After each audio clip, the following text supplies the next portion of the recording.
see to mark states 29.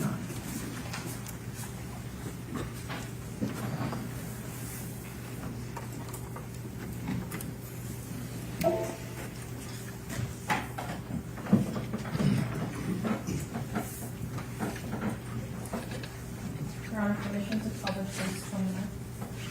You may.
That completes the publishing of State's Exhibit 29.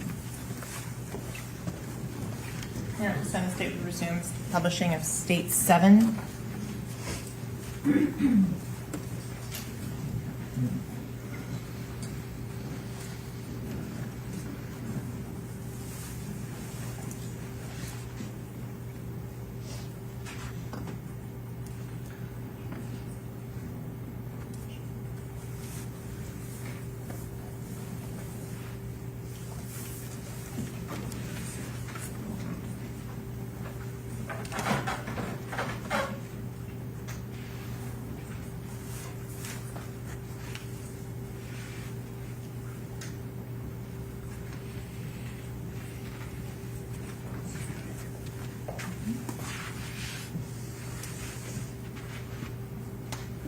Channel 1, October 26, 2018, time on video 0208.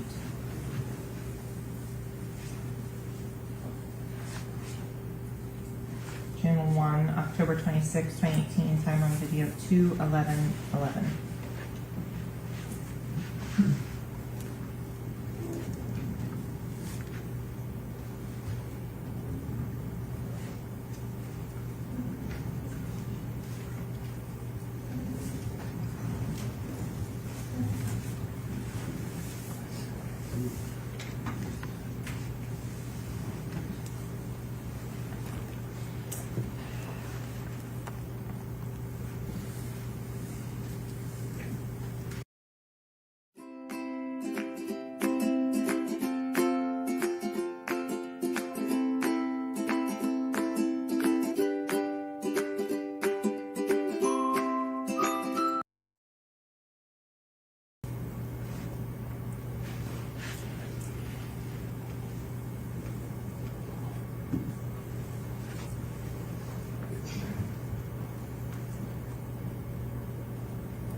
Channel 3, 10/26/2018, 2:11.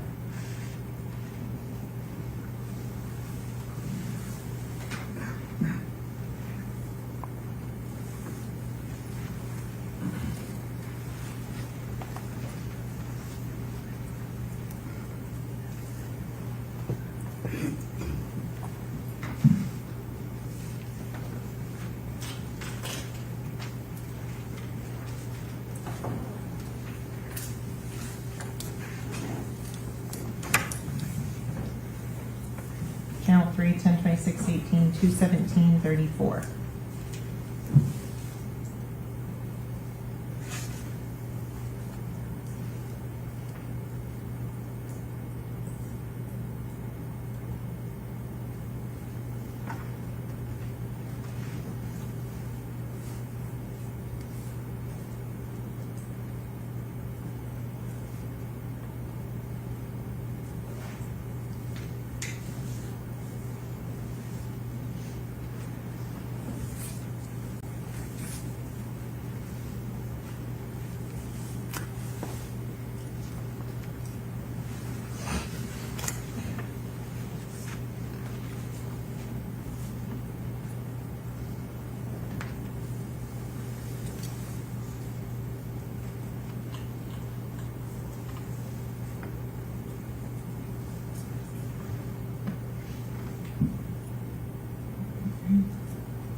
Foundry, 10/26/18, 2/19/35.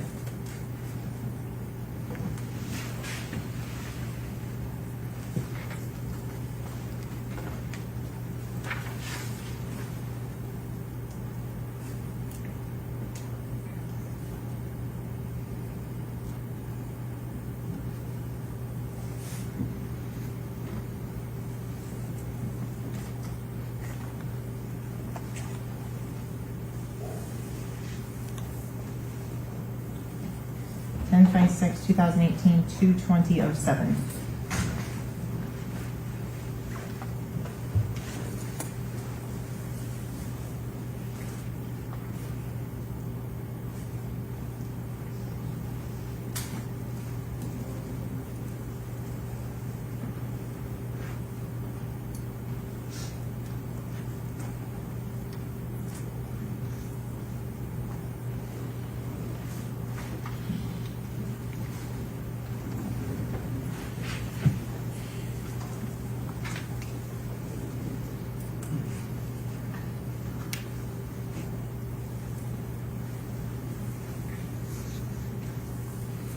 Ten 2018, 2/21/28.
Finally, this thing's working.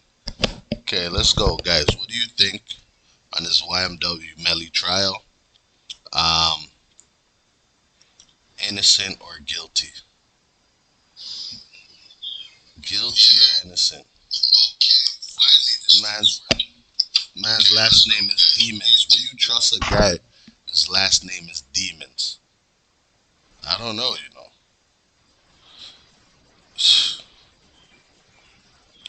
Having friends like this is worse than having enemies. It sets you up for the wet up. Anyways, like, comment, and subscribe. We here. We got the mic working now. Y'all can hear what I'm saying now. Okay. Let's do this. Right now they're just showing footage. But for some reason it stopped. I don't know what's going on, but they're just doing footage right now. And it stopped, but they got a whole lot of video evidence.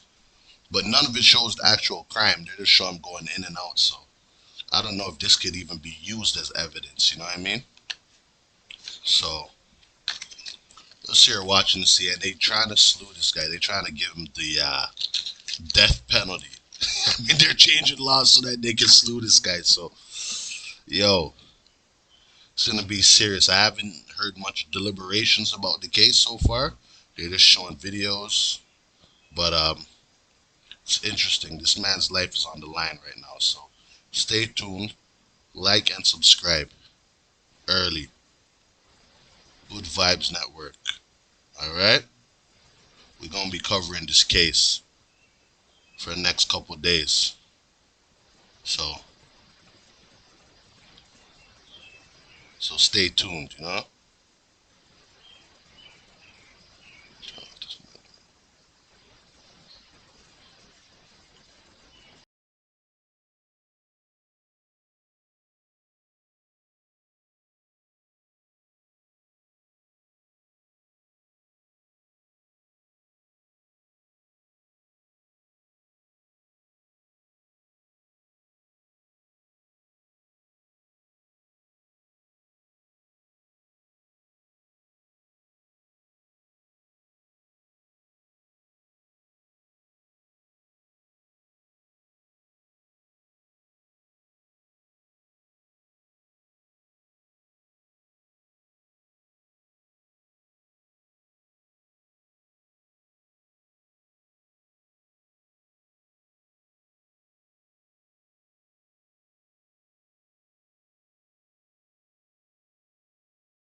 Up to $35,000 in relief is available for people living in Canada. With the introduction of the relief loans for Canadians, amounts up to $35,000 may be claimed as a loan to help with rising costs due to inflation. A few days ago, this letter of approval arrived. I was approved for $30,000. I can use this money for bills, groceries, or whatever I want. Guys, I had to go check it out, so I went to the bank for sure. The money did arrive. Here it is. So I want to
This electric feels different because it's powered by the most potent source of energy there is, you. This is the Lexus variety of electrification. Inspired by, created for, and powered by you.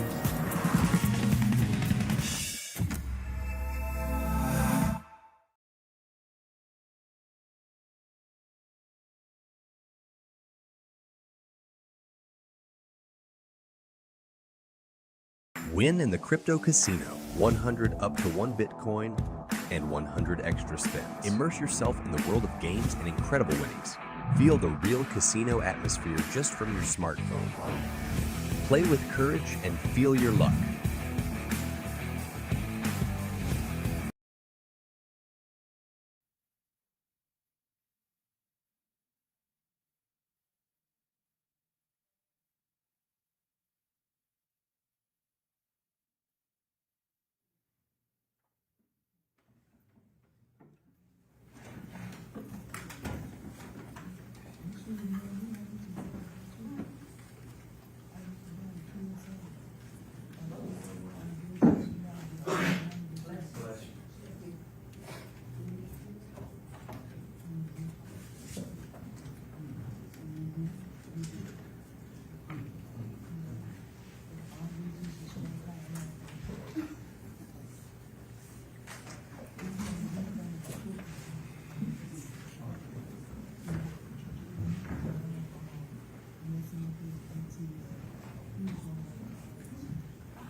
Yes.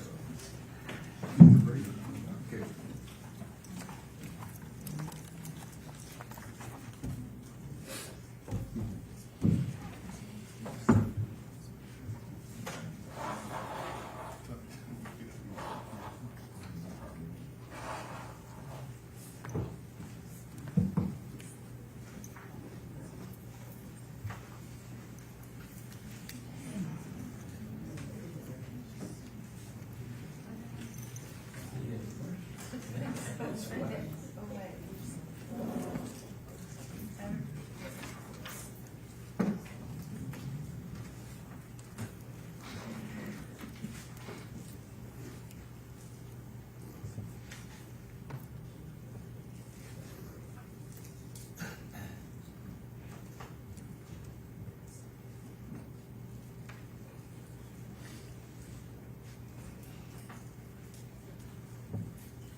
Council, you all set, ready to go?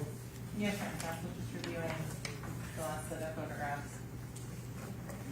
Who's your next witness?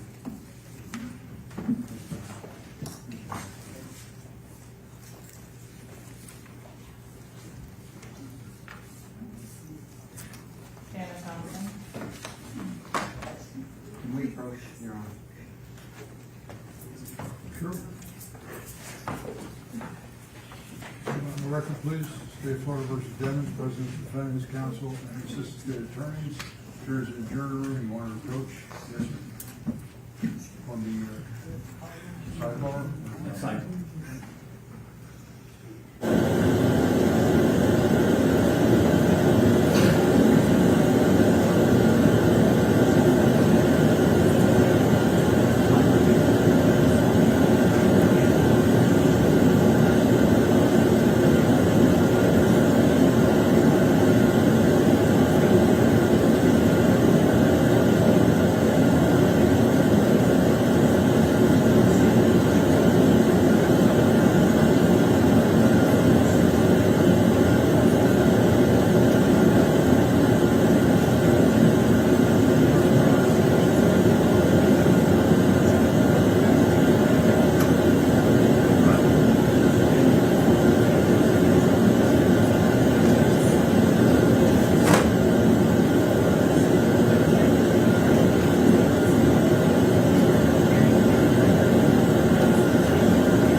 From the darkness,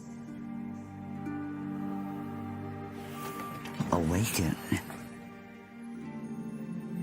Let the fire in your veins guide you, for you shall have nothing else to survive.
assisted.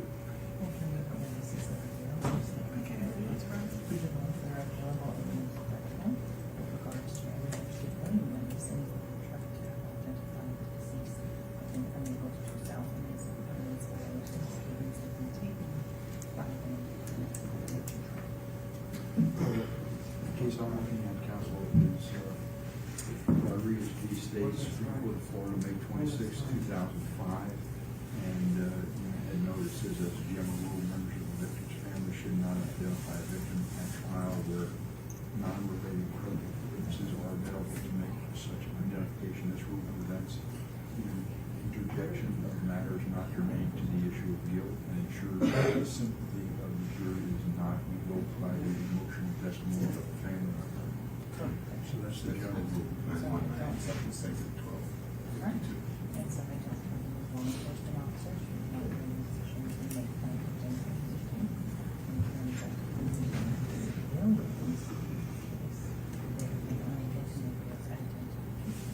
So you're telling me you don't have someone other than the family members to identify the body as a credible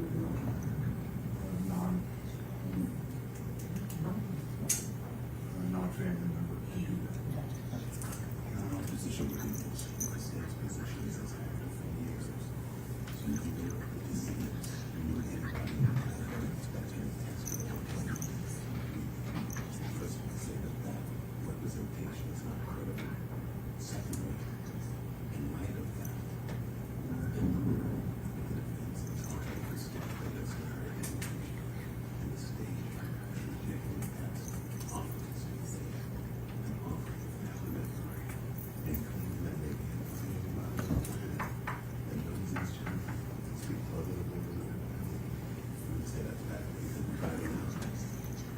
Thank you. Anything else? I accept your representation. The biggest concern I have is anything on motion. She does not get motion. Where that's what this is all about.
That's all well and good. I don't know what the testimony of the witness is going to give, but they're indicating defense will be stipulated.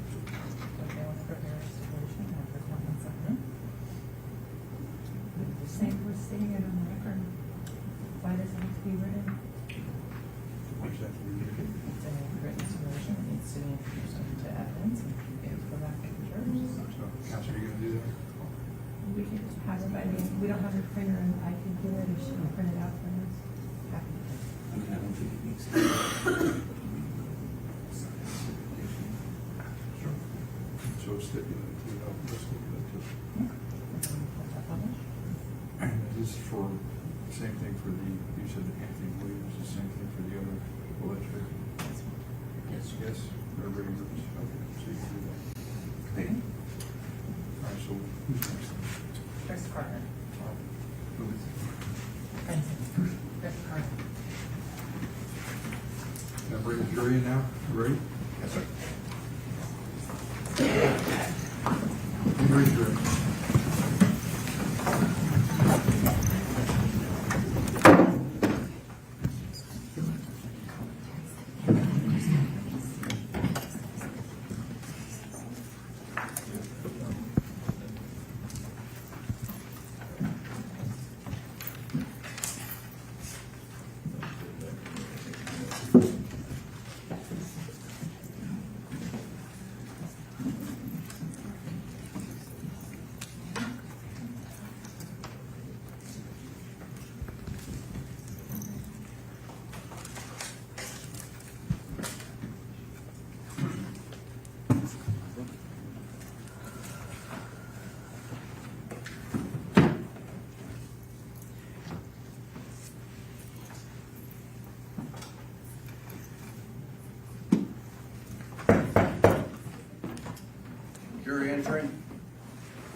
Then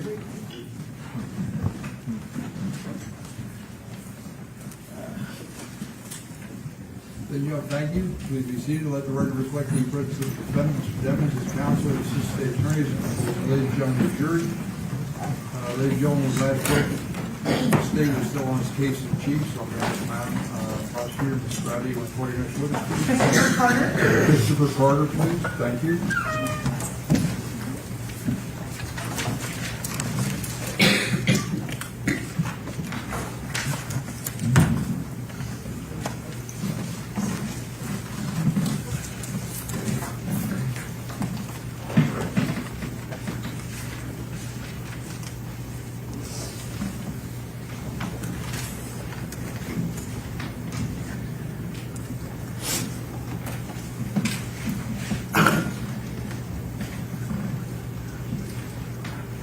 Good morning. Are you Mr. Carter? Yes, sir. Welcome. Come on up here. This is our witness stand. When you get up there, sir, what I'd like you to do is just remain standing for a bit. Raise your right hand. You sworn? Do you solemnly swear or affirm the testimony you shall give in this case shall be the truth, the whole truth, and nothing but the truth? I do. Please state your full legal name for the record. Christopher Allen Carter. Please spell the first and last name for the record. KRISGOPHER Thank you, sir. Thank you. Please have a seat. Carter, that microphone in front of you will adjust up or down, not back and forth. Sorry to repeat that. It'll go up or down, but not back and forth. You ready? Yes, sir. Councilman? Thank you. Good morning. How are you today? Good, yourself. Could you please introduce yourself to the ladies and gentlemen of the jury and say where you work? I'm a crime scene investigator for the City of Fort Lauderdale Police Department. And so, Investigator Carter, how long have you been with the city of Fort Lauderdale as a crime scene investigator? I am coming up on 4 years as an investigator with the City of Fort Lauderdale. Prior to working for the city of Fort Lauderdale, where did you work? I worked for the Miramar Police Department. What did you do for the Miramar Police Department? I was a crime scene technician for about 3 years. What were your job's responsibilities as a crime scene technician for the city of Miramar? To respond to crime scenes and observe, document, collect, and preserve evidence. When the 3 years you were there, can you give us a rough time frame? I started about August of 2016 and transferred to Fort Lauderdale July of 2019. What types of training and education did you have to work in crime scene? I got my associate's degree at the Broward College in crime scene and also have over 100 hours in training related to forensics and crime scene investigation. Are you required to do continual training on a yearly basis? When able to do the budgetary reasons, yes. With regards to the training and stuff that you've completed with the Miramar Police Department before you started engaging in casework, can you describe a little bit about that? The training that I went through, like I said, was the associate's degree in the program through Broward College, and within that you are taught how to respond to crime scenes, how to observe crime scenes, how to observe evidence on crime scenes, and how to properly document and preserve those pieces of evidence and collect them. Are you trained specifically in areas such as photography? Yes. What types of training and experience do you have in photography and documenting a crime scene? During the associate's degree, I went through a particular class that was geared towards forensic photography, and that was aside from the main forensics degree program. For forensic photography, what type of equipment do you use? You use a digital camera, a external light source typically to better illuminate the pieces of evidence. With that would be a flash, and that's about it. I want to go to October 26th of 2018. Did you have an occasion to be involved in a Miramar police case investigation under case number 18-10-06269? Yes, it is. At that point, where were you employed? At the City of Miramar Police Department. What was your role in that case at first? I was requested to respond to the Broward County Medical Examiner's Office to observe the autopsies that were executed there, and also to process one of the decedents, and then later on to process the vehicle that was involved in the crime scene. So at the medical examiner's office, can you describe to the ladies and gentlemen of the jury where that's located? It is located in Davie. I do not have an exact address, but Is it within the city of Miramar? yeah, it is not. So after you left the medical examiner's office, did you return to the city of Miramar? Correct. You indicated you helped in processing a vehicle. Correct. Did you take photographs while you were processing that vehicle? Yes, I did. Approximately how many photographs did you take? I believe it was around 422. Prior to coming into court today, did you have a chance to review a much smaller selection of those 422 photographs? Yes, I did. Are these the showing you what's been marked as states D for identification? It's a composite of photographs. Did you have an opportunity to look through these before you came into court today? Yes, I did. Do they fairly and accurately represent the photographs you took on October 26th of 2018? They do. Here at this time, the state is requesting of states D and as states 30 and published to the jury. Is there any objection? No. So they'll be admitted as composites, is that correct? That's correct, Your How Honor. many photographs? I have to double check on that. I believe it is 65. States D will be marked states 30. I'm sorry, what number? 30. Thank you.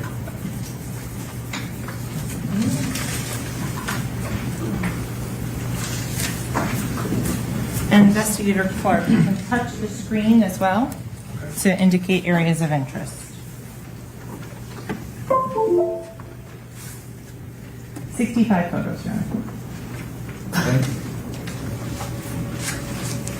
Starting with photo number 1. What is this? This is a photo identifier that we take prior to the crime scene to properly show the date the photographs were taken, the case number related to it, and the type of case and the location where the photographs were taken. What location is 2811 Southwest 186th Avenue? That is the Miramar Police Department substation. Okay. The next photo, what are we looking at here? This is a piece of evidence tape that was used to seal the garage that the vehicle was kept in. Can you explain to the ladies and gentlemen of the jury what is the evidence tape seal for? The evidence tape seal is, like it should be explained, the seal to show that nobody has entered the premises from the time of when the investigator sealed the premises to when now I'm responding and photographing the seal. Was this seal here at the bottom of the large doors still intact when you responded? Yes, it was. Moving on to the interior door. What are we looking at in this photograph? Again, you were looking at a seal of evidence tape that was placed by the investigator prior to their leaving, and then when I arrived, I photographed the seal to show that it was still sealed upon my arrival. Moving on to the next photograph. What are we looking at here? This is Detective Mark Moretti reading the search warrant for the vehicle. The vehicle in question, what is it? I believe it was a Jeep Compass. Is that the same that's indicated on that photo in the red lettered writing? Yes. Moving on to the next photo. What are we looking at in here? I'm going to zoom in here to the hood area. That is another piece of evidence tape used to seal the vehicle in the same way that we sealed the premises prior to a search warrant. The vehicle and all of its entries are sealed prior to the search warrant being executed. So, for example, now looking at the screen down here at the bottom of the passenger side doors, that red item, is that the same evidence tape we've been looking at? Yes, it is.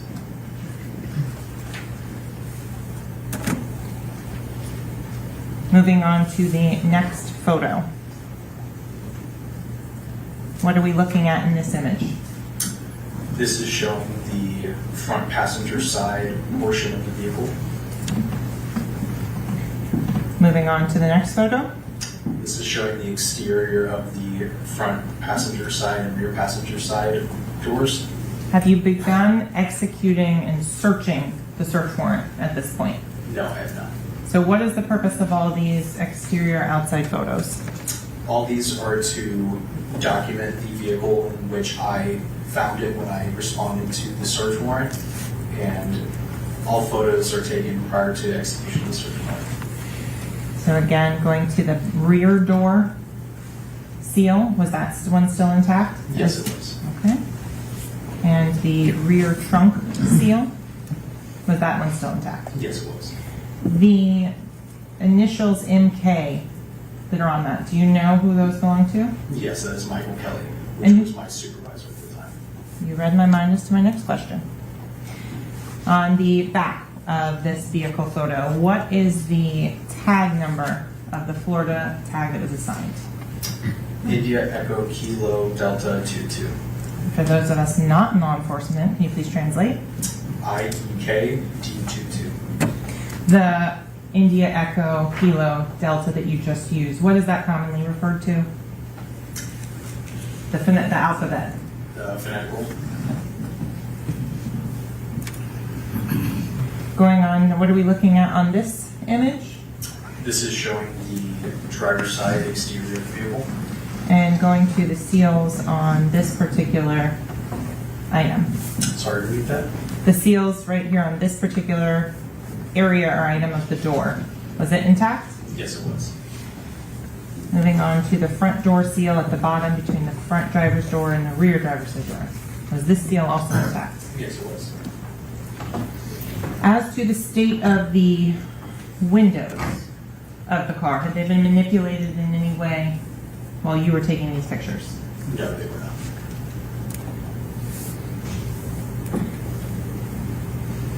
Moving on to the final picture of the evidence tape here on the driver's side door by the A column near the hood. Was this evidence seal still intact? Yes, it was. What was the VIN or vehicle identification number of this vehicle? 3C4N JDD B2 JT 198929.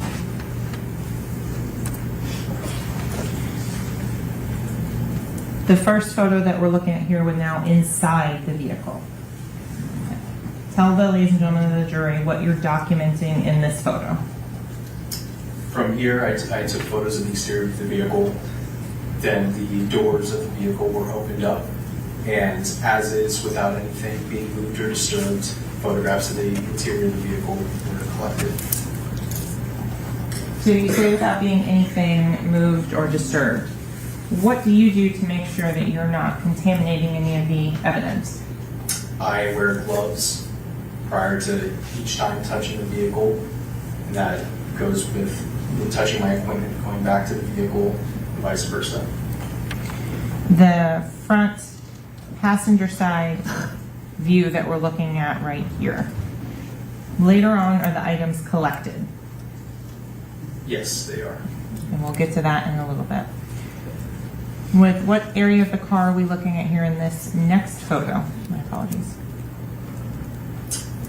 That is the area between the front passenger seat and the door jamb for the front passenger door. Okay. Next photo, what are we looking at here? That is the front passenger side floorboard.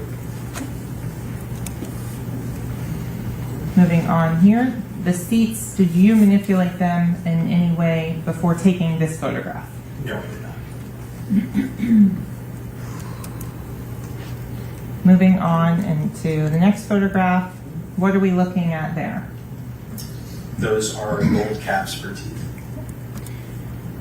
And so it's clear that that's a close-up photo from this rear passenger door. Is that a correct statement? Yes, that is correct.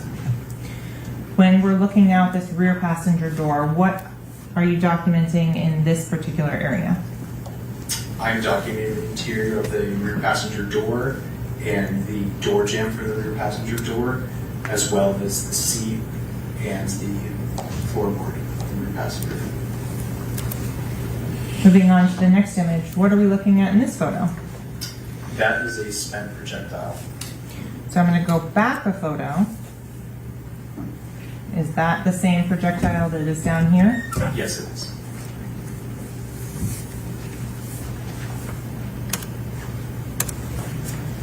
Going forward again, what are we looking at in this image? That is the rear passenger side floorboard and the items that were found there. Continuing to the next photo, what are you documenting in this image? In this image, you can see the partial back of the front passenger side seat, the, again, floorboard of the rear passenger side floorboard, the rear passenger side seat, and a projectile hole that you can see defect on the seat. And so I'm going to zoom in on an area. Can you explain what you're talking about, the projectile hole? Yes. And you can use the screen to touch if you're to draw attention to certain areas.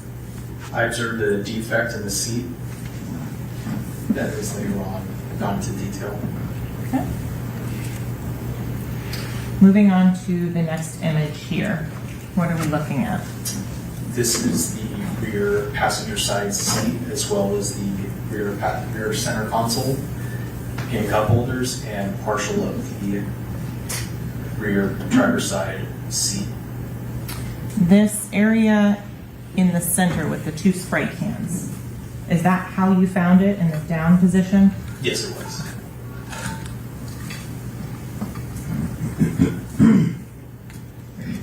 In this image here, can you describe a little bit about what's the red and white plastic item on the bottom on the floorboard? What is that? That is a plastic bag. Okay.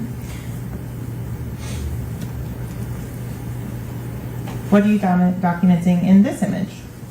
This image shows the trunk which had been opened, and in the photograph you can see the car manual and a jacket.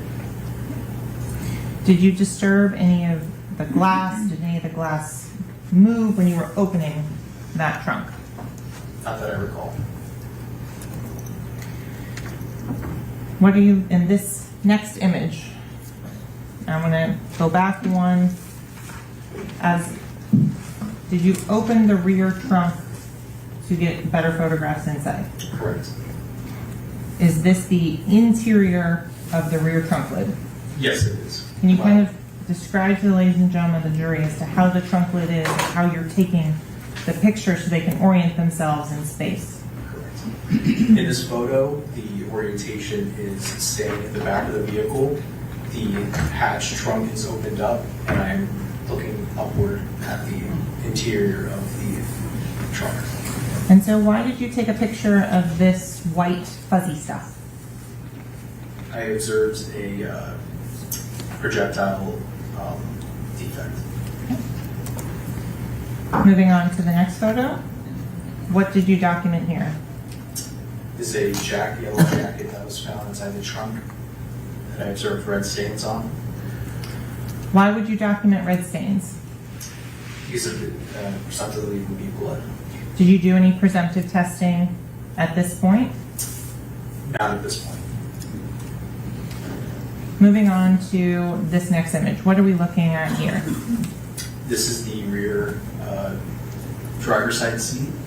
From the vantage point of the driver's side, to the driver's side door. It shows the driver's side seat, the driver's side floorboard, as well as some of the cup holders and rear passenger side seat.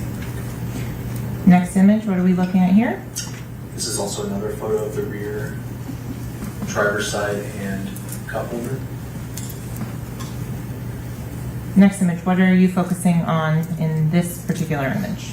This photo shows the rear driver's side floorboard, which has a Gatorade bottle, a cap, and a white plastic bag.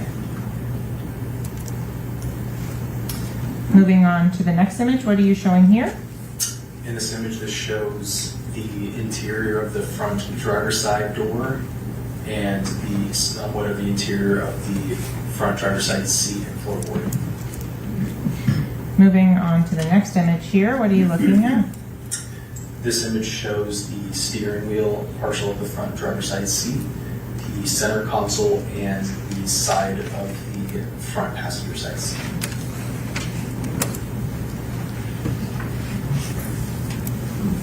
On the next image now, we have a little bit different.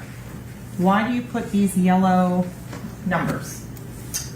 These numbers, at the time I called photo markers, now with my agency I refer to them as placards, so I might refer to them also as placards. But these placards show and denote items of interest that will later be collected, and it's easier to recall back to a certain item and to show where that item is.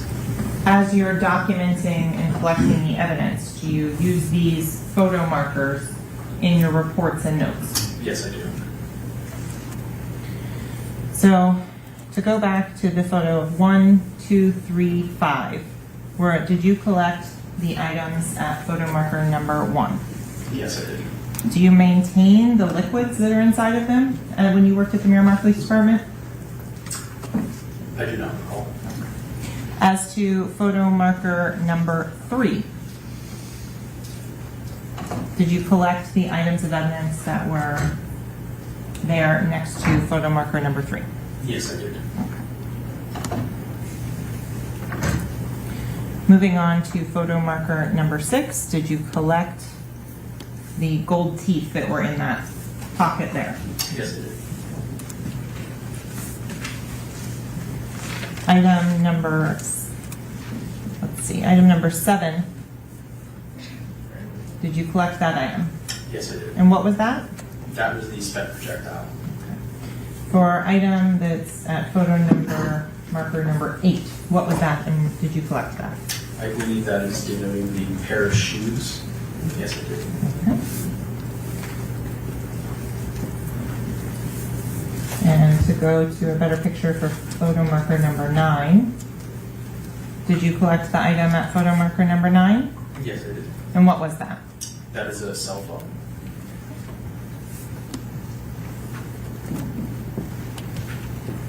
As to photo marker number 10, did you collect the 2 Sprite cans that were there? Yes, I did.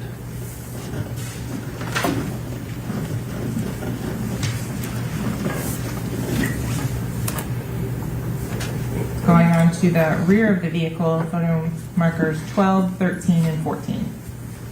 Did you collect the various items listed in this photo? Yes, I did. Did you have help and assistance in processing this vehicle? Yes, I did. Who helped you? Crime scene technician Tara Carroll. Did you guys have a plan of attack as to how to process the vehicle? We split up the vehicle into certain sections and each processed those areas of the vehicle and collected the items that were in relation to those areas. So it's clear to the ladies and gentlemen of the jury, what section were you assigned? I was assigned to the driver's side of the vehicle. In your report, how did you write down which side you were responsible for? In the report, it shows that swabs were taken from the passenger side of the vehicle, which was was incorrect in the report, and was later shown as a correction in the primary receipts, as well as the original swab boxes that were collected on scene. So let's stop for a second there and explain, when you're collecting swabs, what are you doing?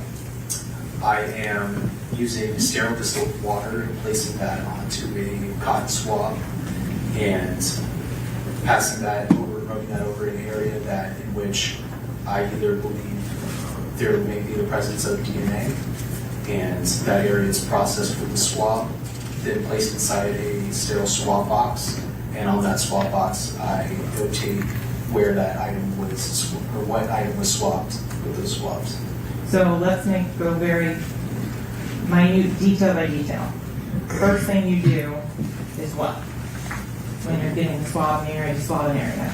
Do you change your gloves? Correct. I want very precise. Yes.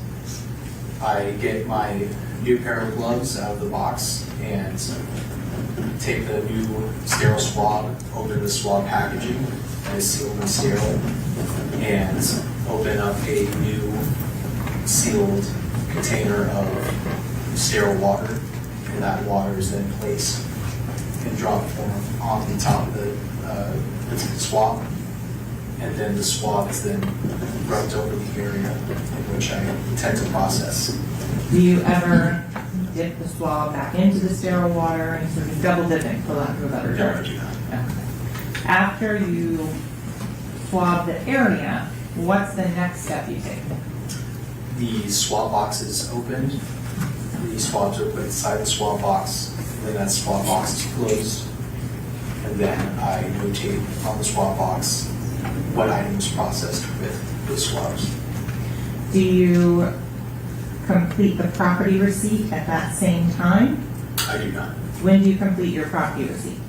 The property receipt is completed later on in the office, when the item is then going to be submitted to the Evidence Bureau. When do you do your report? The report is done following, usually when all work is done. Okay. So in terms of the most accurate description of what is that swab is of, what would that be? The note on the swab box. Okay. So going back to the photos, in terms of the process and the timing, when you're doing the swabs, is it before these photos, after these photos, just so the jury understands the way you process the car? The way I process it is I remove all items that are deemed as evidence, and I remove those from the vehicle. And then prior to any other processing, whether that be latent prints, the car is processed for possible DNA, and then from there to latent prints. And to be clear, did you do any of the latent prints in this case? Yes, I did. Okay. Moving on to the pictures with item markers or photo markers 10, 11, 16 here. Were those items 16, 11 collected? Yes, they were. And forgive me. In terms of the numbers and the item numbers, was there a time or a number that you collected 1 through 15, 1 through 20, the items, and Miss Carroll collected the others? Yes, there were. And do you recall which specific photo markers and items you were responsible for collecting? I would have to refer to my report. Would you looking at your report and refresh your recollection as to that? Yes, it would. If I may approach that? Yes.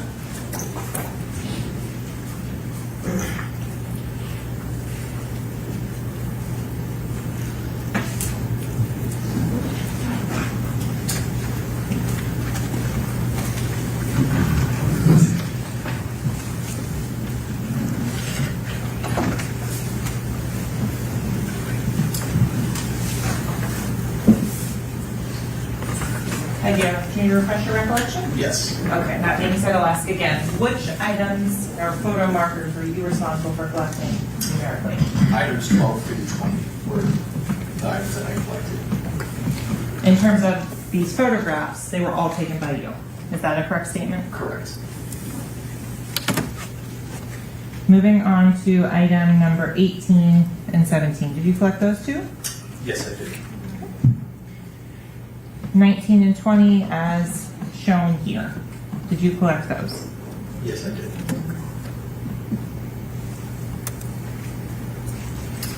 What are we looking at in this photo here? This photo shows the trunk portion of the vehicle with the hatch covering the spare tire removed. The processing here again at the what location of the car on this photo or next one? This is the front driver's side floorboard. Okay, you have, and what photo marker is here? 19. So what are we looking at here underneath the brake pedal? That I believe is a spent projectile. Is that then marked with photo marker number 24 that we're looking at in this photo? Yes, it is.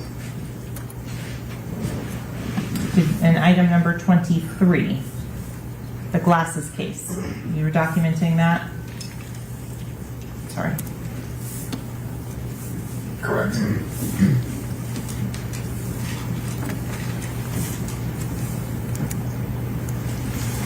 On to photo marker number 25. Did you take these images here? Yes, I did. Photo marker 26. Did you take those? Yes, I did. Are these the items that were in the glove box? Yes, they are. In terms of this enterprise receipt that we're looking at here, does that vehicle description listed on this enterprise receipt and VIN number match the Jeep Compass that you've been looking at? No, they do not. And the name of the individual who rented this vehicle,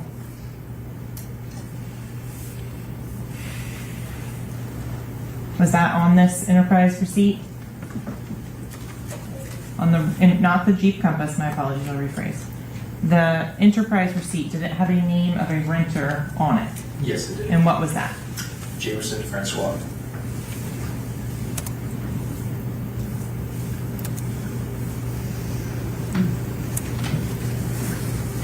I'm going to move on to the next photo here. What have you done to document the scene in this photo inside this Jeep?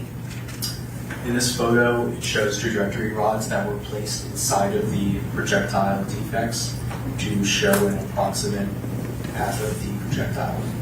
Excuse me, can we approach? Sure.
Investigator Carter, as you were saying, explain to the ladies and gentlemen of the jury, what are these green, red items that are now in the back seat of the Jeep?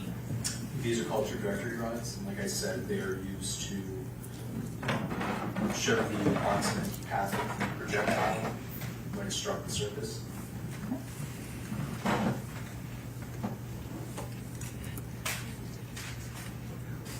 How many trajectory rods are in this photo that we're looking at here? There are 7.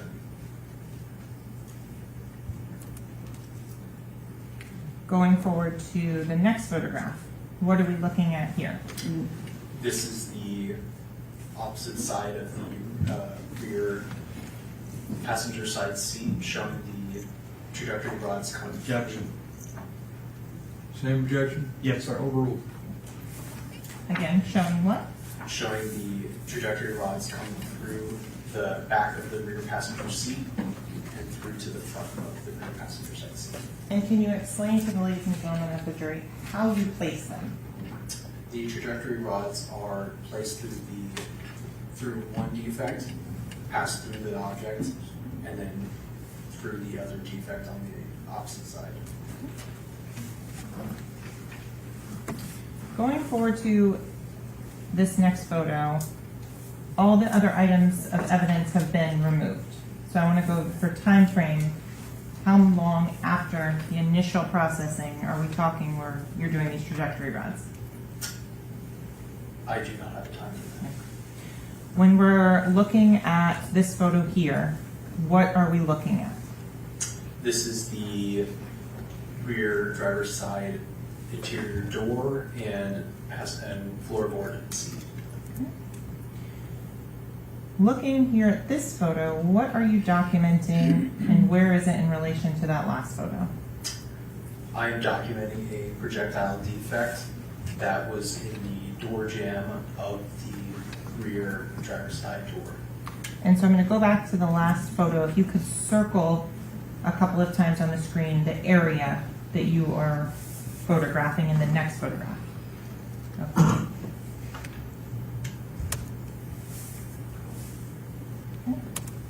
And going to the opposite angle view of that. Can you again circle the defect so it's clear?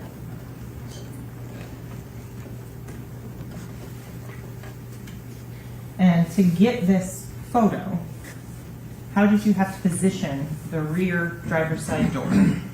The door had to be fully opened and the defect had to be photographed from looking from the inside of the vehicle out. Okay. So going on to the next photograph here, you mentioned prior that there was a projectile on the seat that you recovered. Correct. Is this the process you had to undertake? Yes, it was. What did you do? Tell the ladies and gentlemen of the jury. I used a scalpel to remove the top layer of the leather, and it showed a projectile that was situated inside the front of the seat.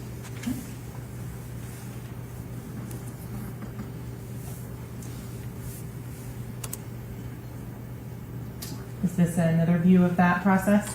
Yes, it was. Okay. Did you assign a photo marker to that item and collect it? Yes, I did.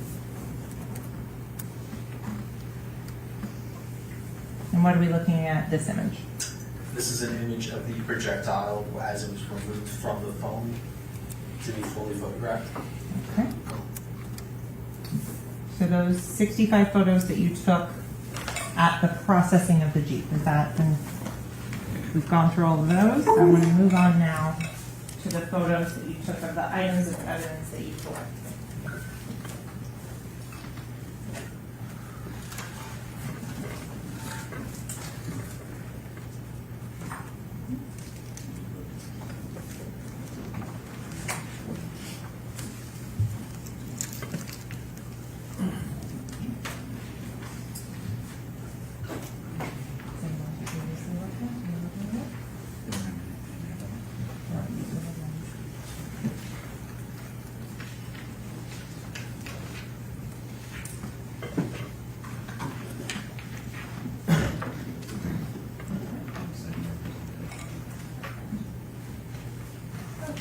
Investigator Carter, I'm now showing you it's been marked as States EE for identification purposes. Do you recognize those photos? Yes, I do. Did you have an opportunity to review them before you came into court today? I do. Do they fairly and accurately represent the processing that you did of the items collected from the Jeep? Yes, they do. Here at this time, the state requesting of States EE in as States 31. Any objection? No objection, but with the same representation that the disc contains only those photos. That is correct, Your Honor. No problem. They'll be admitted with that representation. States EE marked States 31. And that is 21 photos. So starting here at item number 12. What are we looking at here? This is the yellow jacket that was collected from the trunk of the vehicle. What, in terms of the item number 12 that's on here as well, is that the same yellow jacket? Yes, it was. Is the number 12 consistent every time you're using or photographing something from photo marker number 12? Correct. The other item that we see on here, kind of the L-shaped gray and white. What is that? That is a scale. What's the purpose of having that in your photographs? The scale shows the size of the item that you're looking to document, and the scale also has parameters on it that allow it to be fixed if not taken at the correct angle. Understood. Moving on to the next photo, is this the opposite side of item number 12? Yes. What do you do in between items to ensure that there's no cross-contamination? In between items, the paper on the floor where the item is placed is changed every single time, and my gloves are changed in between touching my camera and going back to the evidence. When you say the paper that's down there, what is that? What specific type of paper do you use? It's called a brown craft paper. Is it ever reused during the course of a case? No, it is not. Moving on to the next photo, what are we looking at here?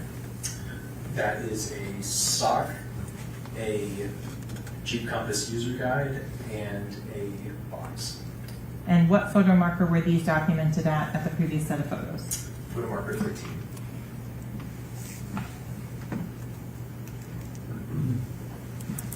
Going on to this next photo, still at photo marker 13. What are you showing here? I am showing the opposite side of both the sock and the Jeep Compass user manual and the interior of the box. Moving on to item number 15. That is what? That is a disposable lighter. Did the Miramar Police Department policies and procedures allow you to maintain that item in evidence? No, Why not? because of the combustible nature of the liquid inside. So the documentation of this evidence is just the photographs. That is correct. Moving on to item 16. What photo marker were these items documented under? Photo marker 16. And what are we looking at here? This is a belt, a disposable lighter, a pair of scissors, and a blue container. Inside the blue container, based on your training and experience, what did that substance appear to be? I observed a green leafy substance inside of the container. Did it have any odor associated with it? I do not recall. Moving on to the next item number, what are we looking at here? This is a Gatorade bottle with red stains on it. And what photo marker was it documented at? Photo marker 17. Moving on to the next photo marker, what are we looking at here? This is a water bottle, I believe a black plastic cap, a Gatorade bottle, also with red stains on it, and a white plastic bag with red stains, and containing a green plastic cap and a spent bullet casing.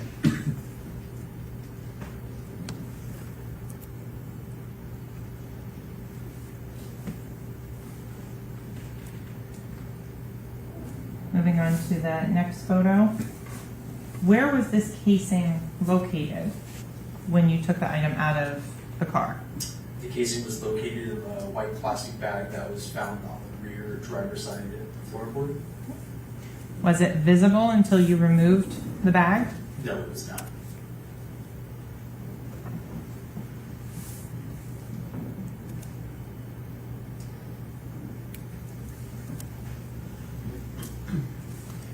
Moving on to this next photo with the scale and the large number 18.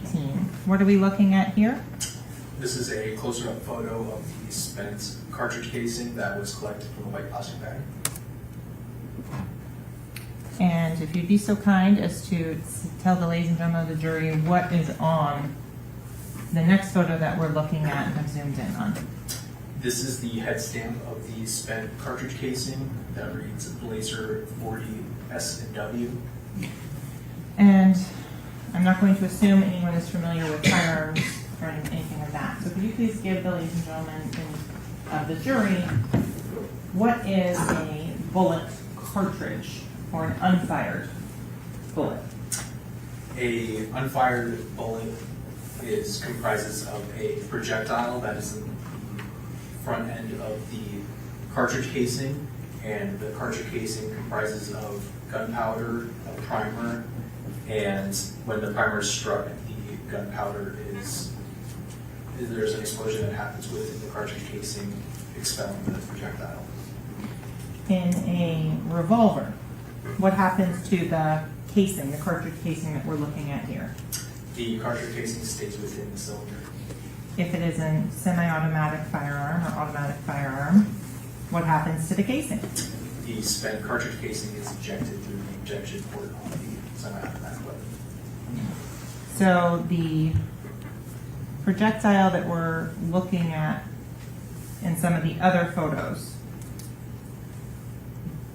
that would be contained with a casing to make a unfired bullet. Sorry, repeat that?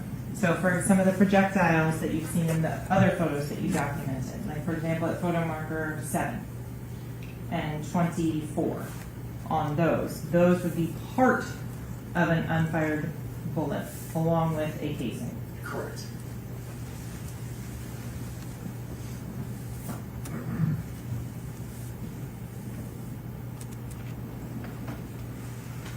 Moving on to the next item that you collected. What were these?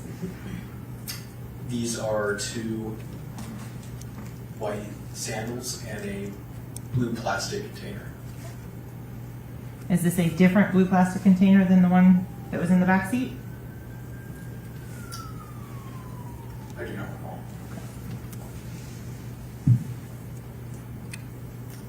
Then determining the contents of this blue plastic container, what did you observe inside? I observed an unknown green substance. Okay. Moving on to item number 20. Where were these items recovered from?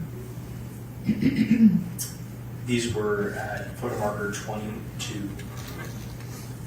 to know where in the vehicle they were collected. I would have to refer to my report. Understood. So after those photos were taken, I want to now move on to the items that you actually collected.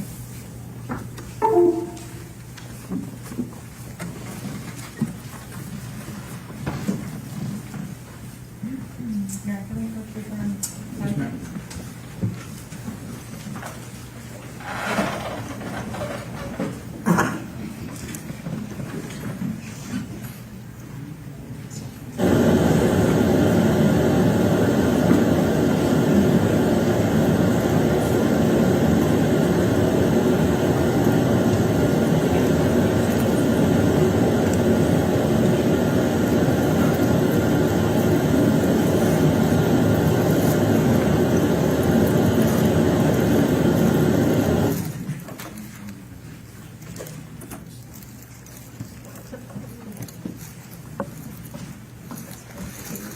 Ladies and gentlemen, council is advised that this is probably a good time to break for lunch.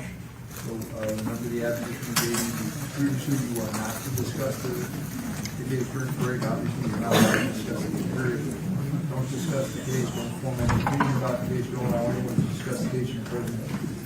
Certain research, leave your notepad at your chairs, and it's now 12:30, so we'll see everybody back, let's say at 1:45, all right? Have a nice lunch, thank you.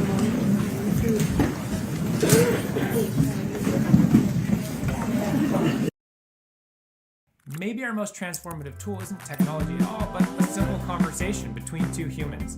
So join me for Technically Speaking, where I'll be talking with friends about what's happening with edge computing, containers, the hybrid cloud, and the future of technology.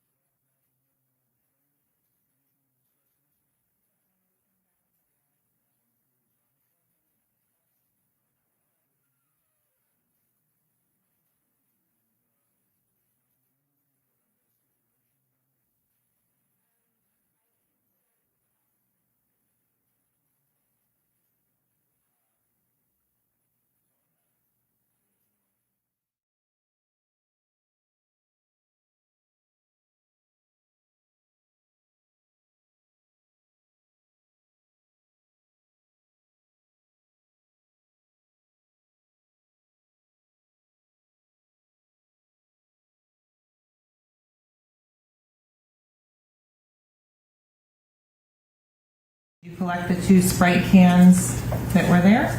Yes, I did.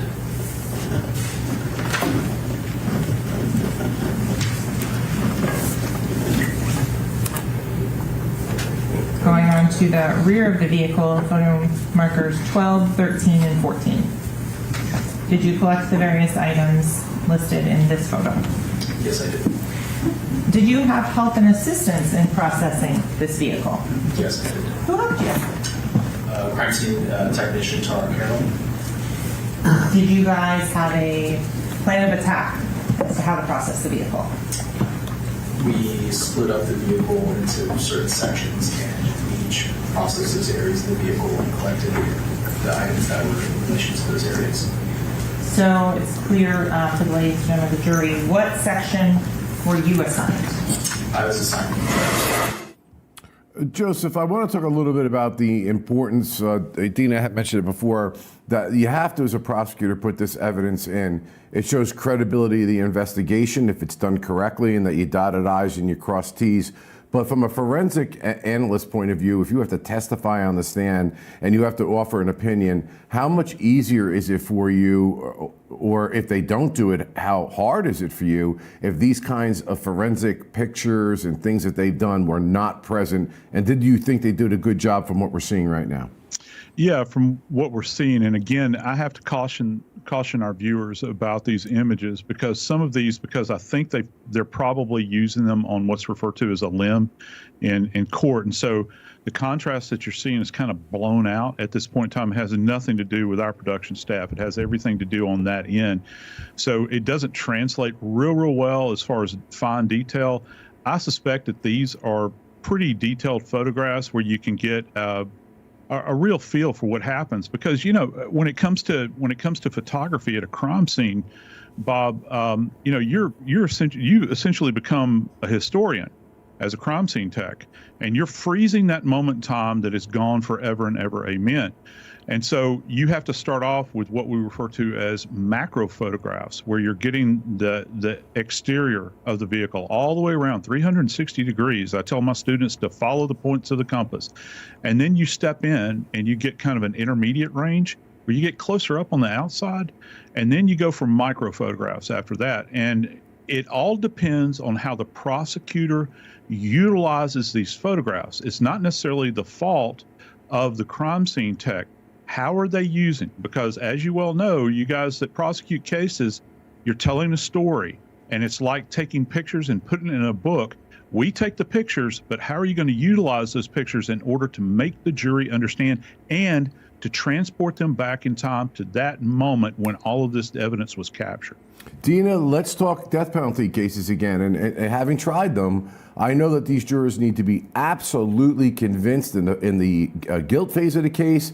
And then, of course, the prosecutors have to meet those aggravating factors. Here we have a case where 2 people are being charged with this crime. If the government is not able to show who the actual shooter is or the circumstances under which the shooting took place, which very well may have occurred in the car, it may have been spontaneous. One person may not have had. I've had cases like this, had no idea this was about to go down. Do you think the jury can, even if they win the case, can rise to that level of satisfaction that the jury knows exactly what happened here? Because to me, it's really important the jury knows exactly what happened and what the motive is. Even and again, motive's not an element of the offense, but we're asking jurors to execute people. I think that's a great question. And the defense kind of brought this up a little bit in opening because they want to use lack of motive to even help him get an acquittal. But I think your point is right, that it is especially important in the death penalty phase because you are asking for, like you said, it to be premeditated. And, with them not having any kind of motive, it leaves it very reasonable to assume that this could have been just an argument and an instantaneous type shooting. So I think that is going to be hard in the death penalty. And not only that, but Florida just recently changed the law, as you know. So there will only need to have 8 of the 12 jurors be deciding for the death penalty, which obviously helps the prosecution because you could have 4 people think that the motive wasn't good enough and this wasn't the death penalty enough. So this is certainly the first high-profile case out of Florida where we're seeing that reduction to the 8 jurors. And so it will be interesting to see how that plays here if it ends up to the penalty phase. Yeah, you bring up an interesting point. Having tried a death penalty case, I would love, although I don't think it's good for the interest of justice, to make it 8. Why not 4? Let's drop it down to 1. And if they can't get 1, let's just have the judge make the call. I guess eventually we can reduce it to a point where everybody can be convicted. Excellent point, Dina. And so we are going to take a quick break here. We're going to come back with more of this testimony, more of a discussion of what needs to be done by prosecutors to convince jurors to actually impose the ultimate penalty. And at lunch break, we may have an opportunity for you guys to ask some questions and debate about that because you are our juror. We'll be right back.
I don't know what's going on now, but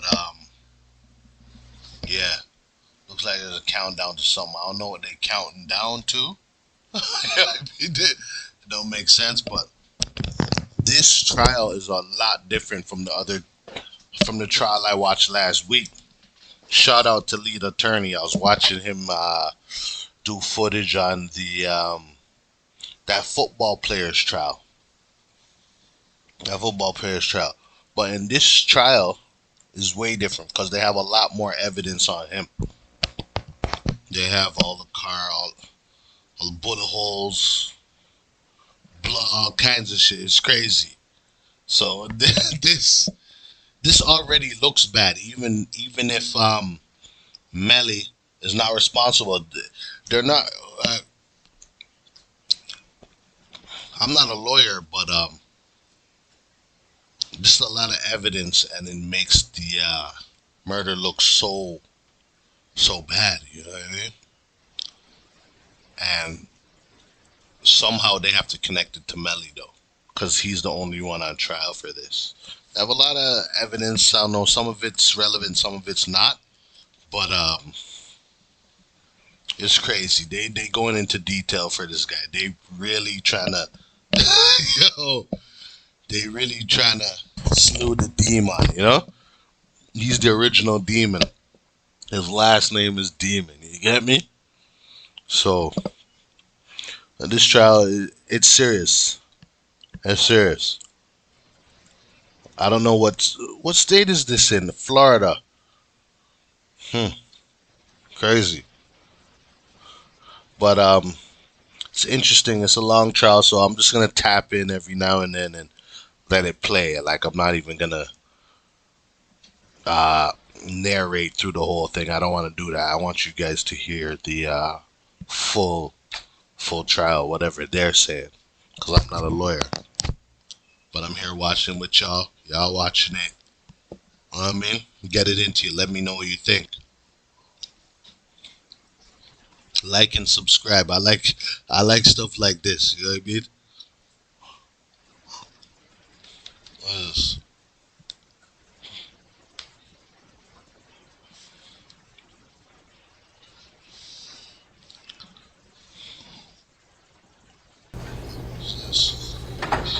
What happened here? Okay, that's when Melly first got in there. But yeah, they're giving it to Melly right now. You know what I mean? Formulated an opinion, which experts are allowed to do, to give to the jurors in order to support the state's case. Let's go back into court. In your report, how did you write down which side you were responsible for?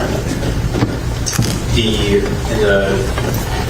the report, it shows that swabs were taken from the passenger side of the vehicle, which was incorrect in the report, and was later shown as a correction in the primary receipts, as well as the original swab boxes that were collected on scene. So let's stop for a second there and explain, when you're collecting swabs, what are you doing? I am using sterile distilled water and placing that onto a cotton swab and passing that over, rubbing that over an area in which I either believe there may be the presence of DNA, and that area is processed with the swab, then placed inside a sterile swab box, and on that swab box I notate where that item was, or what item was swabbed with those swabs. So let's go very minute, detail by detail. First thing you do is what? When you're getting the swab in the area, you swab an area. Do you change your gloves? Correct. I want very precise. Yes. I get my new pair of gloves out of the box and take the new sterile swab over the swab packaging that is sealed and sterile, and open up a new sealed container of sterile water, and that water is then placed in drop form on the top of the swab, and then the swab is then rubbed over the area in which I intend to process. Do you ever dip the swab back into the sterile water, and sort of double dipping, for lack of a better term? No, I do not. Okay. After you swab the area, what's the next step you take? The swab box is opened, the swabs are put inside the swab box, and then that swab box is closed, and then I notate on the swab box what item was processed with those swabs. Do you complete the property receipt at that same time? I do not. When do you complete your property receipt? The property receipt is completed later on in the office, but the item is then going to be submitted to the Evidence Bureau. When do you do your report? The report is done following, usually when all work is done. Okay. So in terms of the most accurate description of what that swab is of, what would that be? The note on the swab box. Okay. So going back to the photos, and in terms of the process and the timing, when you're doing the swabs, is it before these photos, after these photos, just so the jury understands the way you process the car? The way I process it is I remove all items that are deemed as evidence, and I remove those from the vehicle. And then prior to any other processing, whether that be latent prints, the car is processed for possible DNA, and then from there to latent prints. And to be clear, did you do any of the latent prints in this case? Yes, I did. Okay. Moving on to the pictures with item markers or photo markers 10, 11, 16 here. Were those items 16, 11 collected? Yes, they were. And forgive me In terms of the numbers and the item numbers, was there a time or a number that you collected 1 through 15, 1 through 20, the items, and Miss Carroll collected the others? Yes, there were. And do you recall which specific photo markers and items you were responsible for collecting? I would have to refer to my report. Would you looking at your report and refresh your recollection as to that? Yes, it would. If I may approach her? Yes.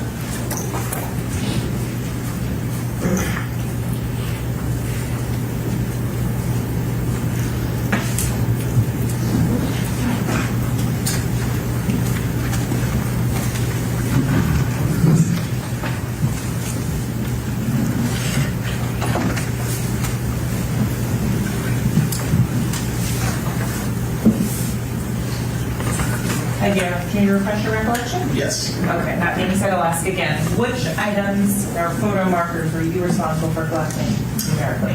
Items 12 through 20 were the items that I collected. In terms of these photographs, they were all taken by you. Is that a correct statement? Correct. Moving on to item number 18 and 17. Did you collect those two? Yes, I did. 19 and 20 as shown here. Did you collect those? Yes, I did.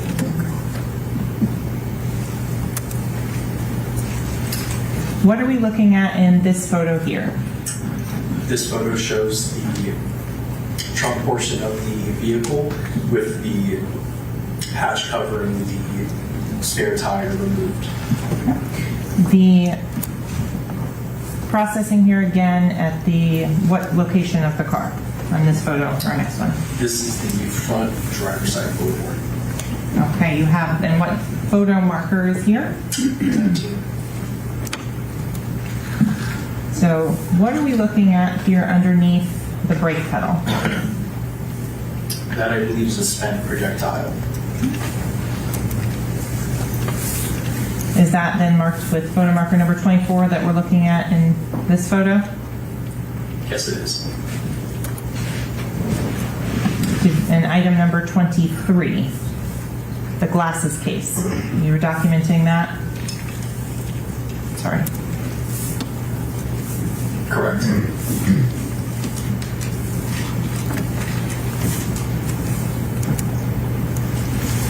On to photo marker number 25. Did you take these images here? Yes, I did. Photo marker 26. Did you take those? Yes, I did. Are these the items that were in the glove box? Yes, they are. In terms of this enterprise receipt that we're looking at here, does that vehicle description listed on this enterprise receipt and VIN number match the Jeep Compass that you've been looking at? No, they do not. And the name of the individual who rented this vehicle,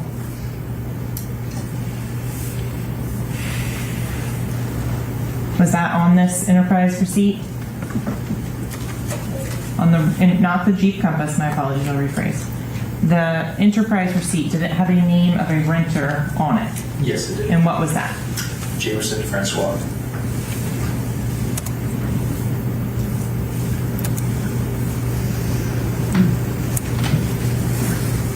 I'm going to move on to the next photo here.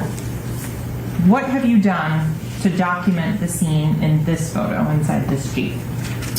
In this photo, it shows trajectory rods that were placed inside of the projectile defects to show an approximate path of the projectile. Okay, there, the continuation with very, very important forensic evidence, again, to be utilized by experts, which is going to be a key in the prosecution's case. We're going to take a quick break. We'll be back on the other end. Please stay with us.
welcome back to the network. So let me go for the last couple of questions with Joseph Scott Morgan. We were talking off the record during a commercial break, and you gave us a really interesting analysis of propellants with the weapon and gunshot residue and what comes forward and what comes backwards.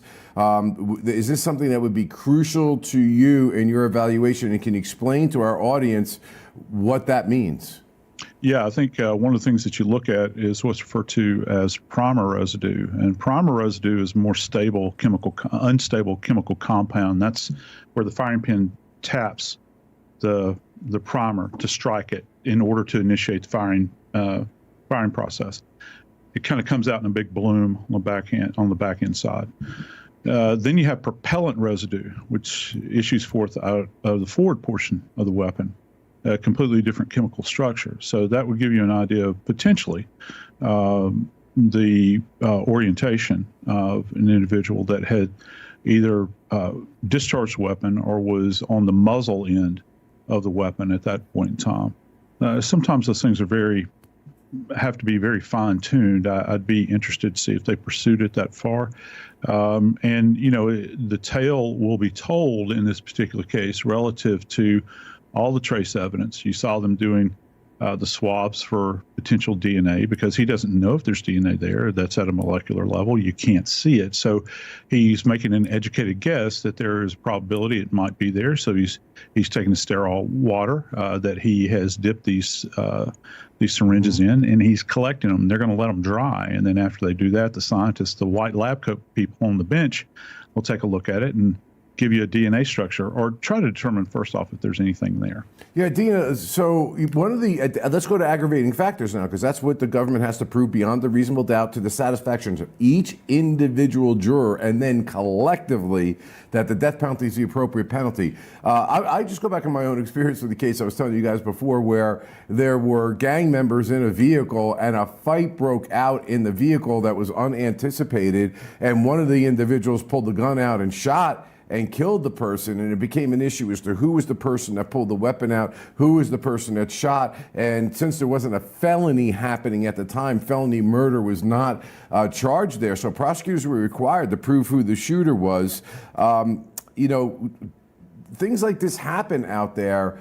In order for you to get those aggravating factors, you have to really show solid proof. In your opinion, is the government going to be able to show who the actual shooter was? And when the prosecution says they don't need motive, that's true, but it's important for the jurors to understand, was this an instantaneous thing that was not premeditated, or was this in fact a premeditated act, assuming they're the ones that shot in the vehicle?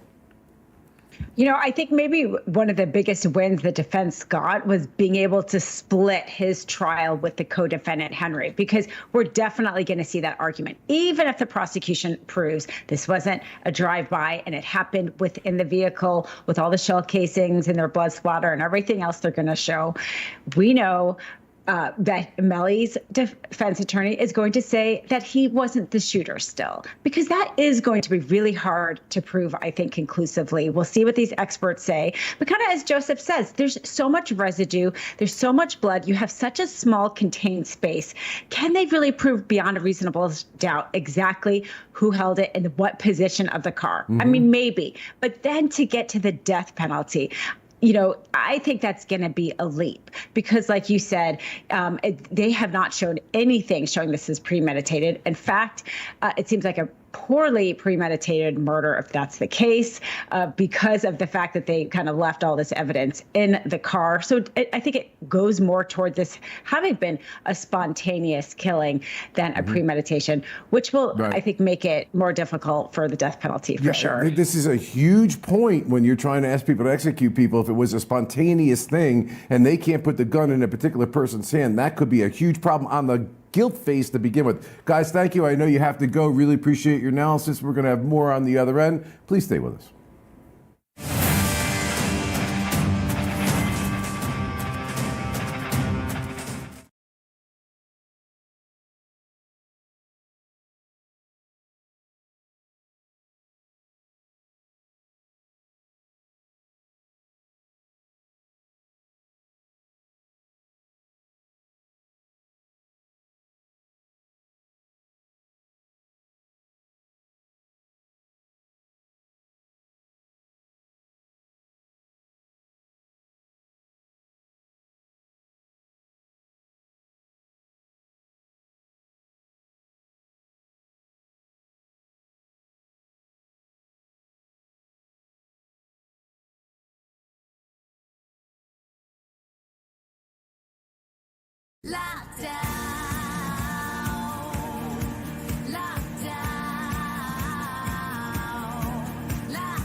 Welcome back for those who have been following, but for those who are joining, my name is Bob Bianchi, and we are in Broward County, Florida today for the trial of Jamel Demins. I have guests that are actually in studio replacing the two guests we had before. They are heavyweights, so I'm really, really excited about this. So we know that the defendant is a Florida rapper who's charged with 2 counts of first-degree murder and is accused of killing Anthony William, also known as YNW Sack Chaser, and Christopher Thomas Jr., also known as YNW Juvie. Back in 2018, the prosecutors are saying this is a death penalty case, and if the 24-year-old is convicted, the jury will make a decision as to whether it will be a life sentence or whether or not the death penalty is the appropriate thing to be imposed in this case. So far, our guests have not said that this is really, really a solid case from what we know about it right now in order to convince jurors to impose the ultimate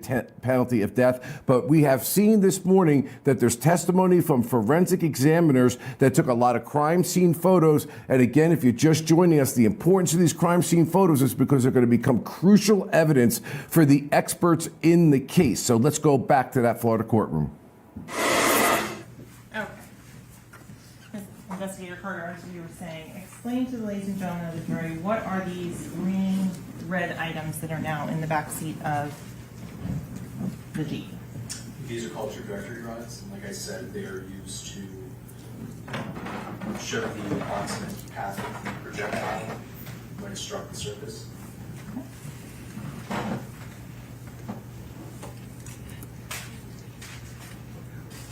How many trajectory rods are in this photo that we're looking at here? There are 7. Going forward to the next photograph, what are we looking at here? This is the opposite side of the rear passenger side seat, showing the trajectory rods coming through. Objection. Same objection? Yes, sir. Overruled. Again, showing what? Showing the trajectory rods coming through the back of the rear passenger seat and through to the front of the rear passenger side seat. And can you explain to the ladies and gentlemen of the jury how you place them? The trajectory rods are placed through one defect, pass through the object, and then through the other defect on the opposite side. Going forward to this next photo, all the other items of evidence have been removed. So I want to go for time frame. How long after the initial processing are we talking where you're doing these trajectory rods? I do not have a time for that. When we're looking at this photo here, what are we looking at? This is the rear driver's side interior door and floorboard seat. Looking here at this photo, what are you documenting and where is it in relation to that last photo? I am documenting a projectile defect that was in the door jamb of the rear driver's side door. And so I'm going to go back to the last photo. If you could circle a couple of times on the screen the area that you are photographing in the next photograph. Okay.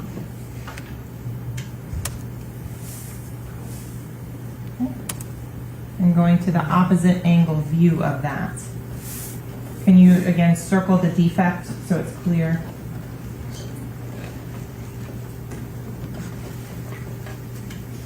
And to get this photo, how did you have to position the rear driver's side door? The door had to be fully opened and the defect had to be photographed from looking from the inside of the vehicle out. So going on to the next photograph here, you mentioned prior that there was a projectile on the seat that you recovered. Correct. Is this the process you had to undertake? Yes, it was. What did you do? Tell the ladies and gentlemen of the jury. I used a scalpel to remove the top layer of the leather, and it showed a projectile that was situated inside the foam of the seat.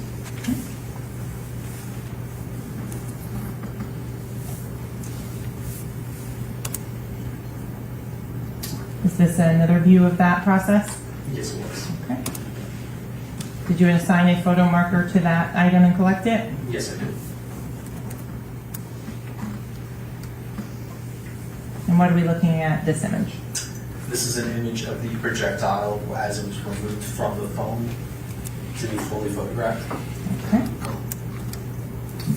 So those 65 photos that you took at the processing of the Jeep, is that, and we've gone through all of those. I want to move on now to the photos that you took of the items of evidence that you collected.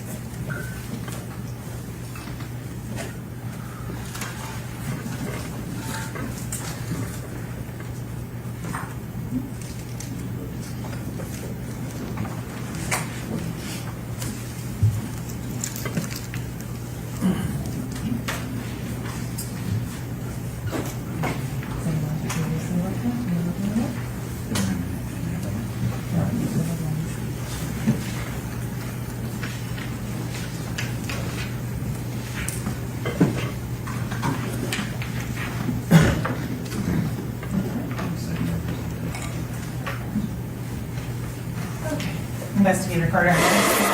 All right, like I said, in studio, we got two pros. Richard Schoenstein is with us. He is a litigator, and Brian Buckmeyer from the Law and Crime Network and the co-host of The Daily is with us. Brian, let me go to you first. What we have here is a situation in which it may be difficult for the prosecution to prove who the actual shooter is between the two co-defendants. This is a death penalty case. My experience tells me jurors want to be completely convinced as to who did it, and then they've got to weigh aggravating factors, and one of them is premeditation. Brian, I've been involved in a case almost exactly like this. Alleged gang members driving in a vehicle, no premeditation to kill somebody. A fight breaks out in the middle of the car. Somebody pulls a gun out and kills somebody. That is not going to be a death penalty case. In fact, it could also not even be a murder conviction if those jurors cannot come to a decision beyond a reasonable doubt as to who the shooter is. What are your thoughts? I think you're completely right from multiple standpoints, not just the who had done it in terms of, is it Wyan Melly? Is it the co-defendant? Hey, another person could have entered into the car, gone to an argument, and shot at these four young men as they're all trying to fight back. We don't know. And I think there's enough reasonable doubt that the defense attorney can sprinkle it around and say, you can't tell me it was my client. You can tell me that he was in the vehicle, but you can't tell me that he's the one that did the shooting. And while motive is something that we as defense attorneys say, prosecution doesn't have to prove it, I may or may not know it, whatever it may be, I think motive is a big part of the case here because I only have so many tattoos on my body, one of them being for my brother. I can't imagine that a person puts a tattoo of someone on their body and then murders them years later. I can't imagine that you are financially invested in someone's career and then murder them later. It doesn't fit for all of the theories that we have when motive typically applies in a murder case. Yeah, and Richard, Brian brings up a very, very important point. The judge could instruct the jury all they want that in a murder case, motive is not an element of the offense, but the defense is arguing, to Brian's point, that I think, one, you're not going to be able to describe who the shooter is if you can even prove the shooting occurred inside the car. And why would he be the person that would murder somebody that's so close to him, which kind of gets to the idea that there's no motive? What are your overall thoughts of the case? Yeah, it does seem like a hard case to prove because you've got to get over several different hurdles, right? First of all, you have to show that the shots came from inside the car and not outside the car, which was the initial story that was being told. And then even if you get shots in the car, you have to tie them to the defendant. I mean, maybe the two guys shot at each other. Maybe somebody else shot at them. Maybe there's a person who intervened and then disappeared. You don't know.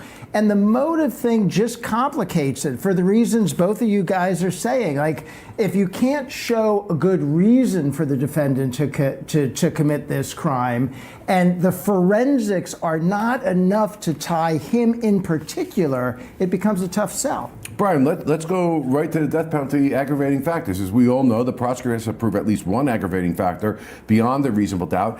Each juror has to make an individual determination that not only has it been proven, but the death penalty is the appropriate penalty. And one of the aggravating factors they have here is the heinous, cruel, and atrocious nature of the killing. It was premeditated. It was by involving gangs.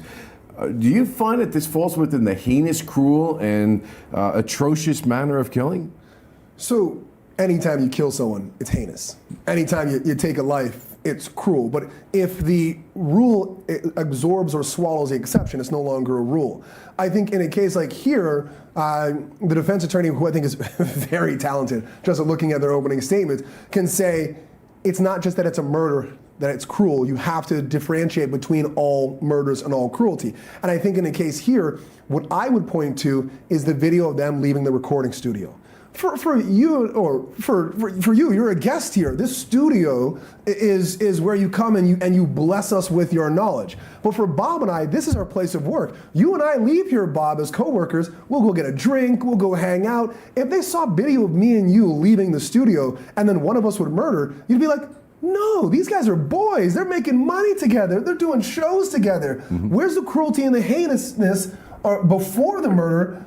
It's not there, so why would it happen at the murder? I think that video is going to be very helpful come sentencing. Wow, really, really interesting points. So that's why this is really a fascinating case. And again, I'll go back to having tried death penalty cases, and one of the first things that we say is in the guilt phase, we need those jurors to be absolutely convinced as to who the person was that committed the murder, and that it have such an emotional and visceral reaction that when we go into the sentencing phase, you hope that they're going to impose the ultimate penalty. Guys, thank you for that commentary. We've got a lot more with these two excellent guests on the other end of the break. We'll be right back.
welcome back. We're discussing the trial of Florida rapper YNW Melly, whose real name is Jamel Demins.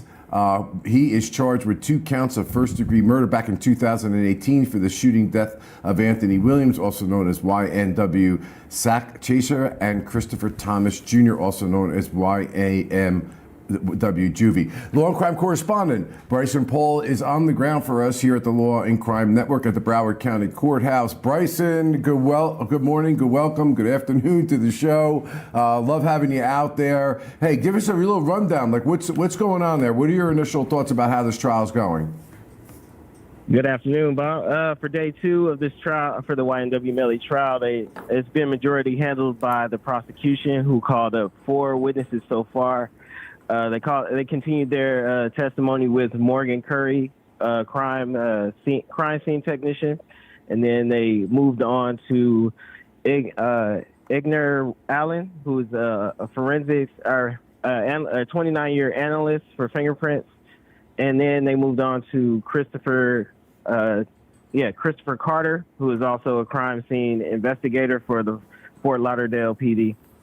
So Bryson, they had the fingerprint, or they had Raymond Maycock, the person who fingerprinted YNW Melly when he turned himself in. All right, Bryson, on February 13th.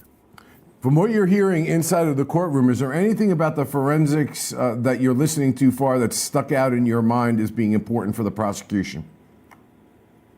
Nothing of importance, just more review, if whatnot. It was just reviewing all of the fabrics and the items that were in the Jeep the night of the murder, and nothing that would point to Melly as being the person they accused. Yeah, let me ask you, Bryson, based on everything you're listening to, the opening statements, the testimonies coming out, a lot of us here in the studio with our legal experts are talking about the idea. I mean, this is a death penalty case, and the prosecutors really have to show who the person was that fired the shots. That this wasn't a spontaneous thing. It wasn't something where an argument happened and somebody got shot, but This was an actual premeditated thing. Do you think the prosecution is going to have trouble showing who was the shooter and that this was, in fact, premeditated? I believe right now they are having trouble showing that based off the surveillance videos from the hours leading up to the murders, and it didn't show anything odd, anything out of the ordinary. It showed just YNW Melly and his friends that are now deceased just casually walking around, casually conversating with one another. It didn't show anything odd that shows that they had any animosity towards each other. Okay, we know that rapper Bozy was in the courtroom yesterday. Did he make an appearance today, and any other famous faces that we're seeing inside that courtroom? Actually, no. Lil Boosie did not make an appearance today. He actually didn't return to the courtroom after lunch on day 1. And no, it was a pretty light courtroom. It was more, I would say it was only 25 people in there that came in, mostly the victims' families and Jamie King, YNW Melly's mother, his brother B Slime, a couple other male figures that followed, and that was about it. And then interns who were reviewing the court case. Yeah, Bryson, you mentioned that we have families that are supporting the defendants and the victims in the case. What's the temperature inside that courtroom between those two competing interests? You could definitely notice the animosity between the victim's family and YNW Melly's family. Both have looks crossed back and forth at each other on multiple occasions. As evidence and video shows of the now deceased victims, you can see the victims' families even look directly at Melly with a disdain look on their face. You can see when they have the videos of Melly and Melly and his group of friends walking around, even leading up to the murder, you'll see Melly's mom look over at the victim's family to see what their reactions are. Yeah. And even at one point in time, when we were about to break, the victim YNW Juvie's mother even got up in the middle of the gallery and stared directly at YNW Melly until he looked at her. Yeah, I'm wondering, has the judge, let's talk about the judge and the lawyering. Sometimes these can be really contentious court proceedings. So my question is, one, how are the lawyers and the judges playing in the sandbox, as we say? And two, have there been any applications by the lawyers to stop the jeering and the staring and the antics if in fact they're happening in front of the jury? No, there hasn't. Both sides, the prosecution and defense, have been very cooperative with each other, and it hasn't really been any motions to stop the trial for any reasons by the judge or prosecution or the defense. Okay, so let's ask again, what aren't we seeing inside the courtroom about them staring down? Like, what's it like outside? Is it a little more aggressive or the same kind of thing? Definitely from the younger audience or the younger family members of both sides of both sides, the victim and Melly's family have more of anger towards what they're seeing, more anger towards like just seeing their former or Melly's former friends alive and not there at this in the courtroom or not there. And just period. But you can see a lot more animosity towards the younger audience that are in the room, and they're often having to be escorted out when we show certain images and certain videos. Well, speaking of showing images and videos, Melly had indicated previously he did not want to see evidence of the pictures of the victims in the case. That happened yesterday. Can you talk to us a little bit more about that, and have there been any changes with respect to that? No, there hasn't been any changes. He's definitely not looking forward to looking at the deceased. He actually refuses every time, whether they're alive in the video or not, he refuses to look at them in the video. He actually just turns away, either turns down his head or consorts with his counsel. Okay, and lastly, just talk to me a little bit about the juror reactions to the testimony. What are you seeing in them? How engaged are they? Do they seem to be sympathetic? And we always do this as lawyers, even though it's impossible to do, towards one side or the other. And what can we expect for the rest of the day in court? No, I would say the jury hasn't shown any emotion at all. They've been very attentive, but haven't shown any emotion like towards anything that they've seen. So it's still hard to tell right now what their thought process is. So we're just going to have to wait until the trial continues on. All right, awesome. Bryson Paul, reporter here for us at the Law and Crime Network, doing a lot of great corresponding job. We're going to get back to you maybe a little bit later on. Really appreciate what you're doing. In the meantime, we're going to take a break, and we're going to come back with my two awesome in-studio guests. Please stay with us.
Surge Battery Metals is better positioned than ever to accelerate its 2023 exploration ambitions. In fact, that's a mission in progress, with Surge Battery Metals announcing a significant lithium discovery at its mining-friendly Nevada North project. And, as important, having the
We are in South Florida covering the trial of the rapper Melly, who is charged with double murder for the 2018 shooting death of his two friends. Court is at recess until 1:45. Right now, we are recapping the testimony of the crime scene technician, Christopher Carter. Can't explain how much this is going to be very, very important, and we were very interested. Well, based on all they gathered, will an expert be able to pinpoint that the shooting happened in the car and who was the shooter? Let's take a listen to some of this testimony. It's been marked as states EE for identification purposes. Do you recognize those photos? Yes, I do. Did you have an opportunity to review them before you came into court today? I do. Do they fairly and accurately represent the processing that you did of the items collected from the Jeep? Yes, they do. Your Honor, at this time, the state requesting of states EE in as states 31. Any objection? No objection, but with the same representation that the disc contains only those photos. That is correct, Your Honor. No problem. They'll be admitted with that representation. States EE marked states 31. And that is 21 photos.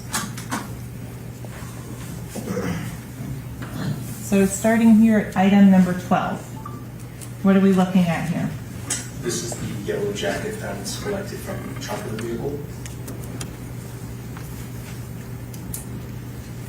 What, in terms of the item number 12 that's on here as well, is that the same yellow jacket? Yes, it was.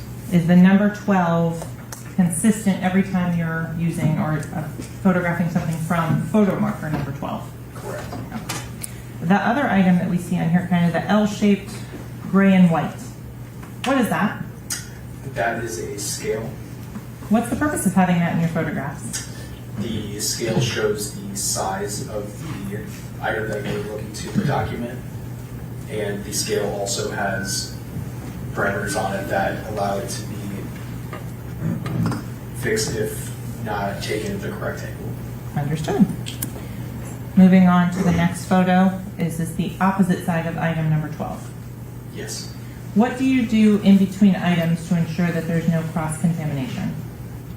In between items, the The paper on the floor where the item is placed is changed every single time, and my gloves are changed in between touching my camera and going back to the evidence.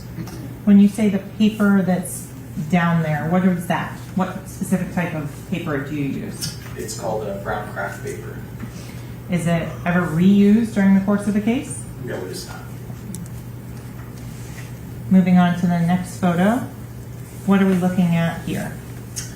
That is a sock, a Jeep Compass user guide, and a box. And what photo marker were these documented at the previous set of photos? Photo marker 13.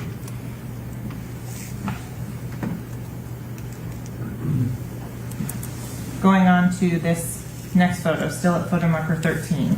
What are you showing here? I am showing the opposite side of both the sock and the Jeep Compass user manual and the interior of the box. Moving on to item number 15.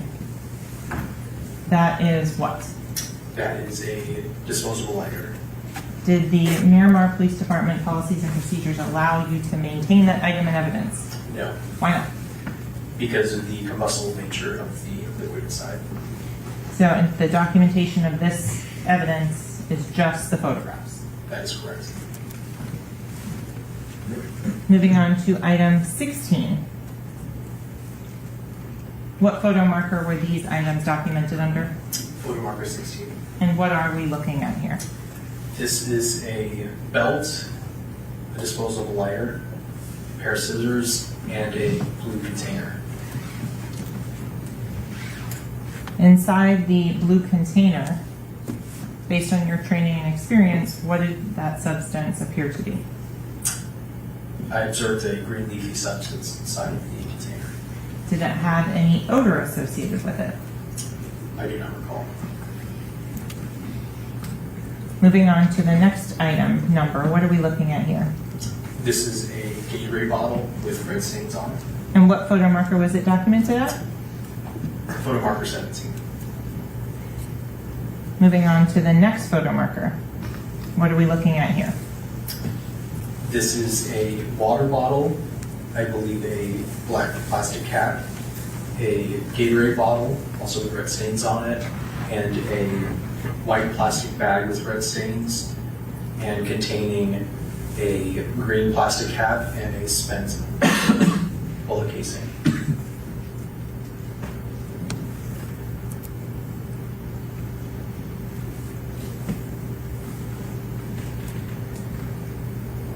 Moving on to the next photo. Where was this casing located when you took the item out of the car? The casing was located in a white plastic bag that was found on the rear driver's side floorboard. Was it visible until you removed the bag? No, it was not.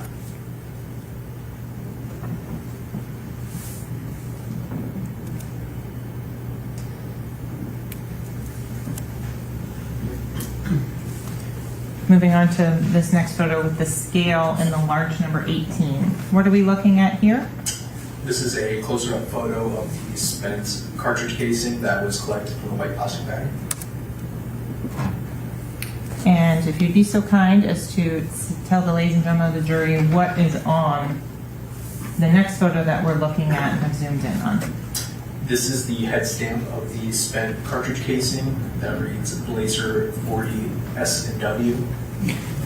And I'm not going to assume anyone is familiar with firearms or anything of that. So could you please give the ladies and gentlemen of the jury what is a bullet cartridge or an unfired bullet? A unfired bullet comprises of a projectile that is in the front end of the cartridge casing, and the cartridge casing comprises of gunpowder, a primer, and when the primer is struck, the gunpowder there's an explosion that happens within the cartridge casing, expelling the projectile. In a revolver, what happens to the casing, the cartridge casing that we're looking at here? The cartridge casing stays within the cylinder. If it is a semi-automatic firearm or automatic firearm, what happens to the casing? The spent cartridge casing is ejected through the ejection port on the semi-automatic weapon. So the projectile that we're looking at in some of the other photos, that would be contained with a casing to make a unfired bullet. Sorry, repeat that. So for some of the projectiles that you've seen in the other photos that you documented, like for example at photo marker 7 and 24, on those would be part of an unfired bullet along with a casing. Correct.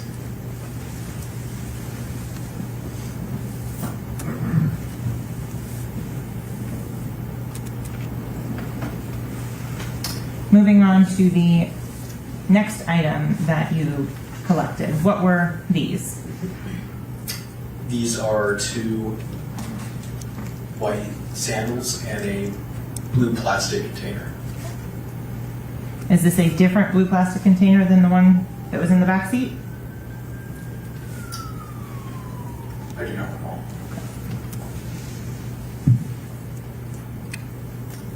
When determining the contents of this blue plastic container, what did you observe inside? I observed an unknown green leafy substance. Moving on to item number 20. Where were these items recovered from? These were at photo marker 22. To know where in the vehicle they were collected, I would have to refer to my report. Understood. So after those photos were taken, I want to now move on to the items that you actually collected.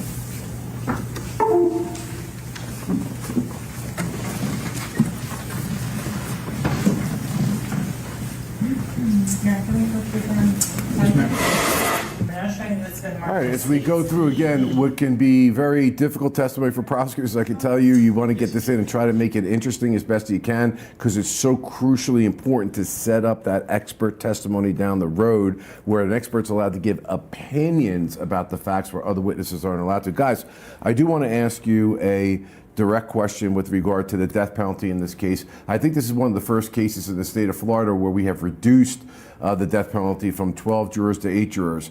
So I'll say to the audience, and I'll start off and I'll kick it off, I was a death penalty prosecutor, and I'll tell you, I got very queasy about that role after a while because I started not trusting the system. Not that the people were nefarious or bad, but they're humans and they make mistakes. And if you're in one courtroom, you can get rulings one way, and in another courtroom, you can get rulings a different way, and it can make all the difference in what happens. And I felt that was kind of fuzzy when you're talking about the ultimate penalty of death. Richard, let me start with you first. In this situation, we've dropped it down to now 8 jurors, which is obviously less of a check and balance on bad decisions being made. And in some of these states where they execute people with dispatch, as I would say, there are mistakes that are made, and we certainly don't want to do that ultimate punishment. You know, I wonder, I kind of say euphemistically kidding around, why not have 6 jurors? Why not have 4 jurors? Why not have 2 jurors? Why not only have 1 juror, and if the juror doesn't get it right, let the judge have the opportunity to reverse what that juror said? And of course, I'm kidding, and I don't think that would be constitutionally permissible, but does it concern you that we're making this change? Yeah, it concerns me. I mean, listen, anyone who's seen me on here knows I don't like the death penalty to begin with. I think it is excessive punishment. I think it is given out inconsistently and somewhat arbitrarily and discriminatory if you just look at the statistics of where the death penalty is imposed. I don't like it for any of those reasons. I don't like it because we sometimes convict people who are innocent.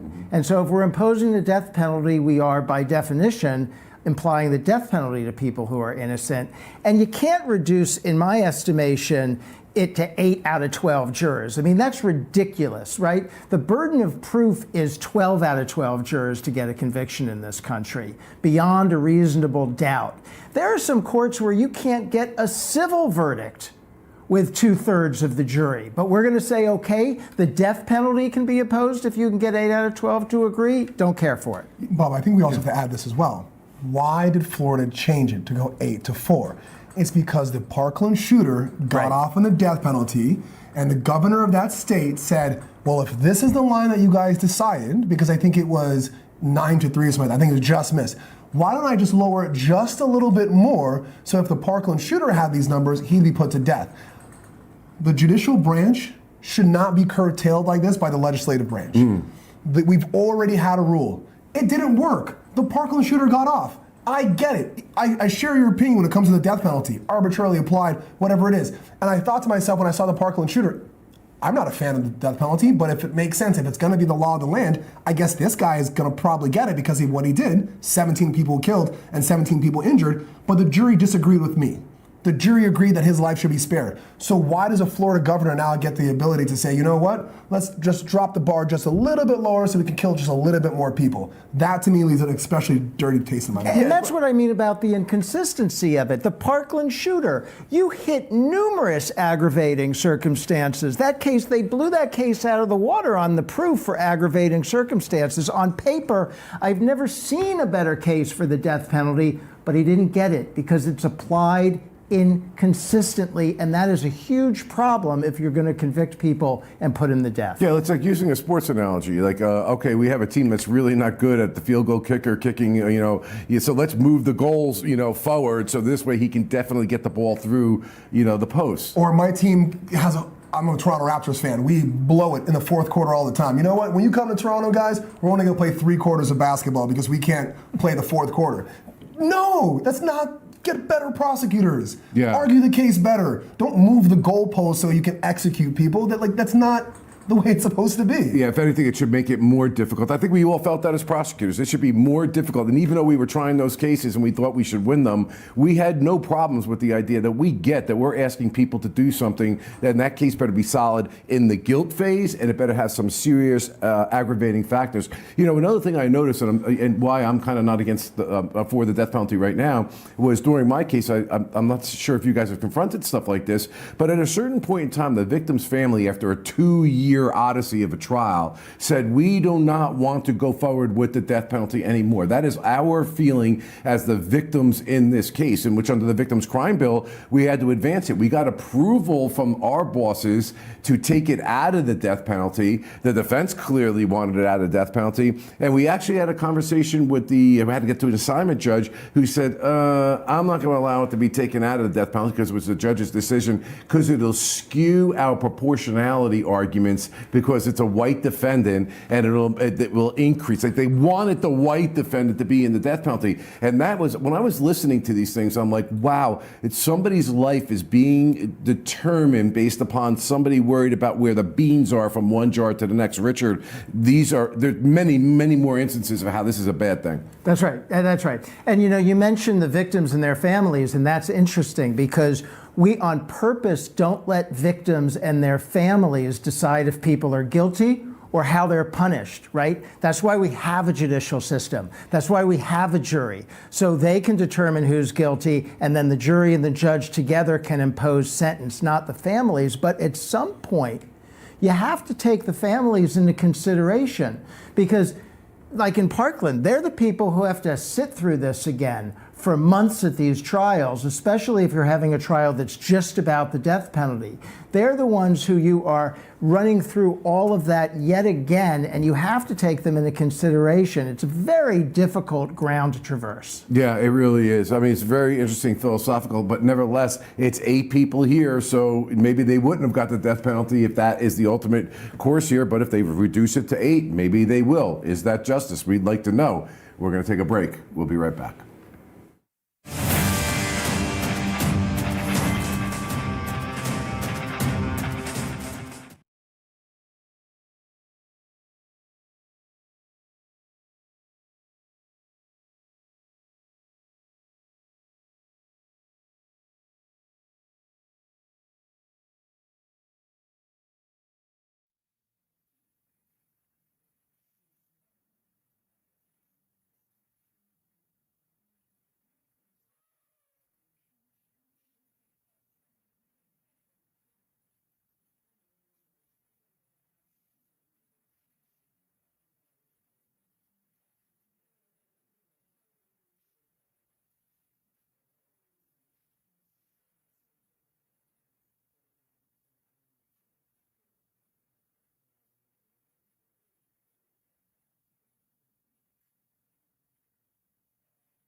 All rise. Circuit Court of Broward County is on session. The Honorable Judge John Murphy presiding. You may be seated. Thank you. Welcome.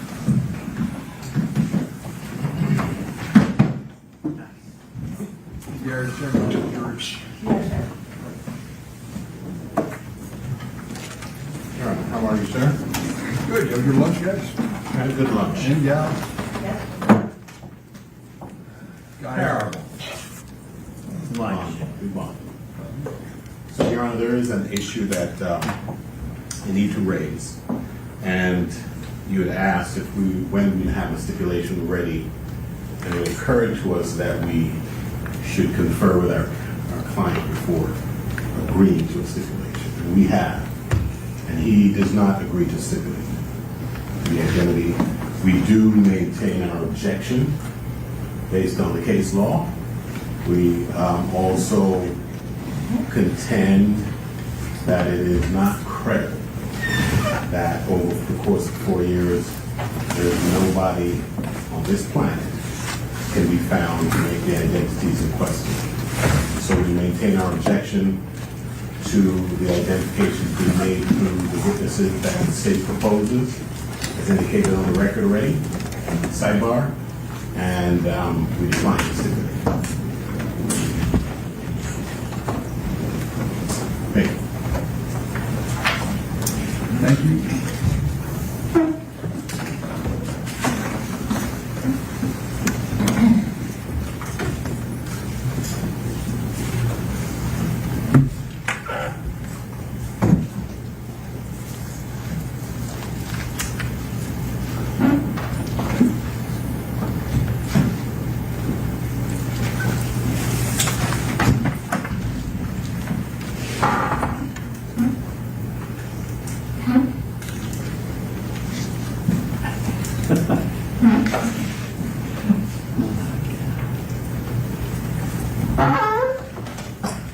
Your Honor, let me just ask, I'm sorry, Ms. Bradley. Counsel has slipped out. She did. Are you ready? Who's in the restroom right now?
Still one or two.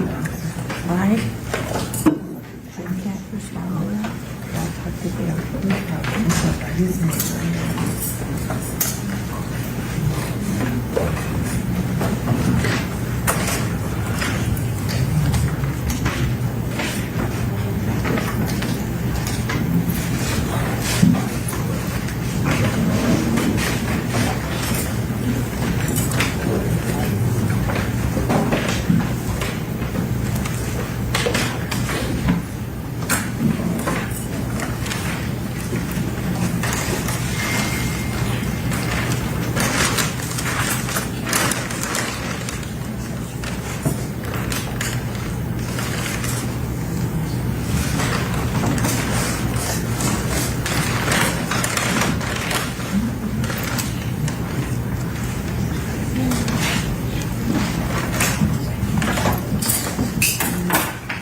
Good. Counsel, you ready to proceed? Yes. Yes, all right, bring them in.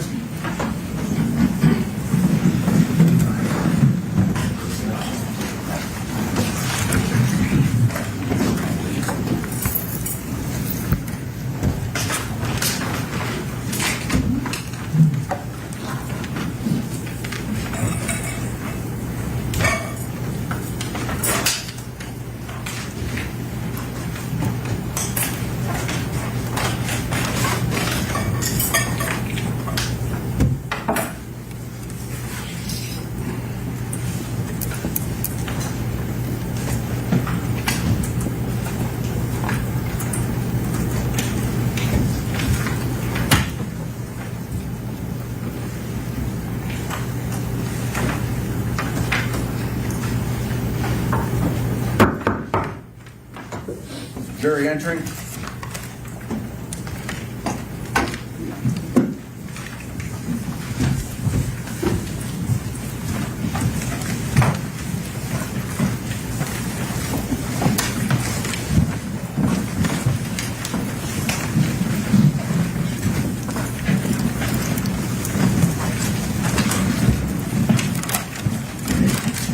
Thank you. Please be seated.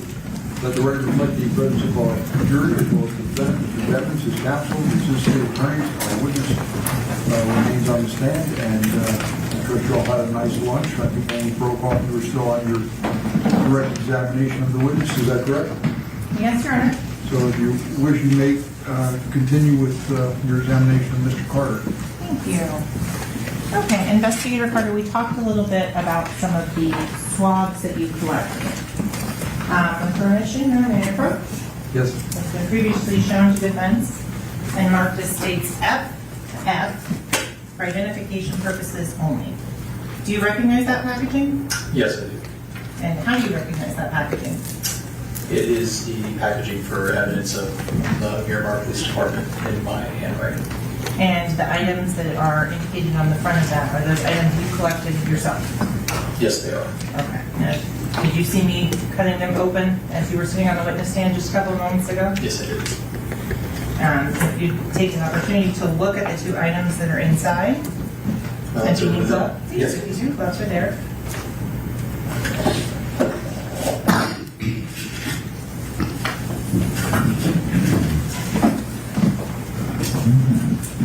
Don't put them to the jury yet.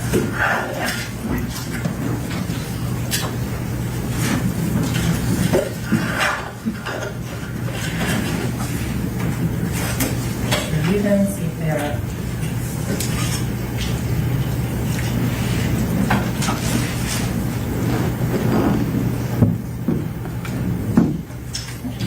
and are those in the same or substantially same condition as when you collected them on October 26th of 2018? Yes, they are. Here at this time, the state requesting the state's FF into evidence and permission to publish. Any objection? No. They'll be admitted. States FF will be marked States 32. Thank you. and investigative recorder. Do you still have those gloves on? Ah, sorry. Could I bother you to come here so we can do it on the screen so everybody can see? Okay.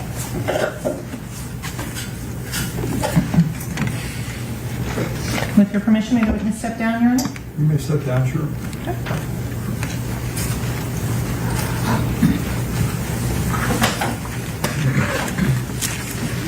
Thank you.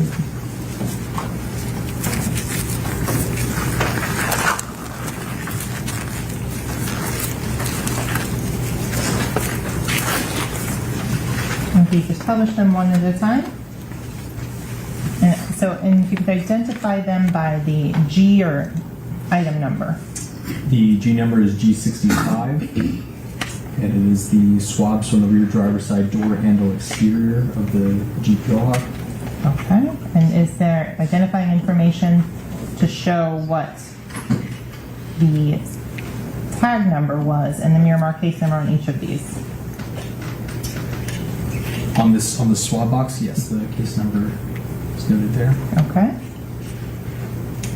And could you translate the time, please, to normal time for military? That would be 5:30. Okay. And if you would publish the second swab that is in there.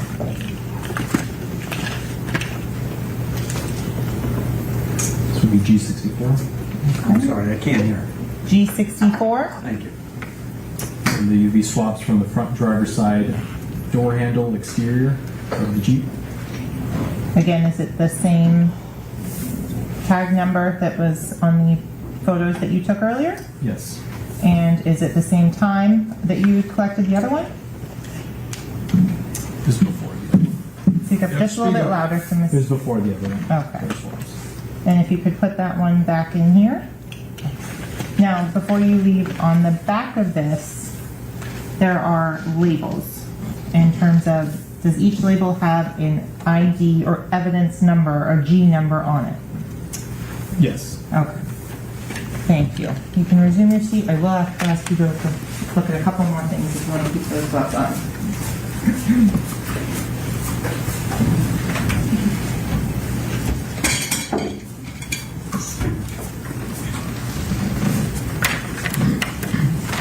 Okay. Now approaching what's been previously shown to defense counsel as states GG for identification purposes only. Do you recognize the handling on the outside of this bag? I do not believe so. Okay. If you would be so kind just to look inside at the manila envelope and just look at that. You can take that out and just look at it. Do you recognize the case number on that particular item? Yes, I do. Okay, I'm going to get you scissors so you can open that one up.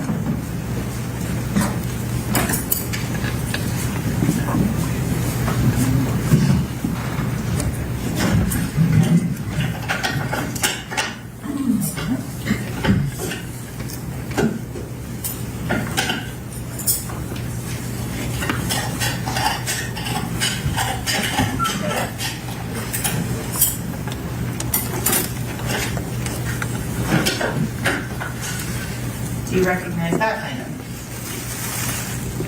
Yes, I do. How do you recognize that item? It has my name on it and in my handwriting. Okay, is that in the same or substantially same condition as when you collected on October 26th of 2018? Yes, it is. And what is that specific item? This is a swab box containing swabs from the front driver's side door handle interior of the Jeep. Okay, if you could place it back in there. And that was composite GG. Put it back in there with those other items. Thank you.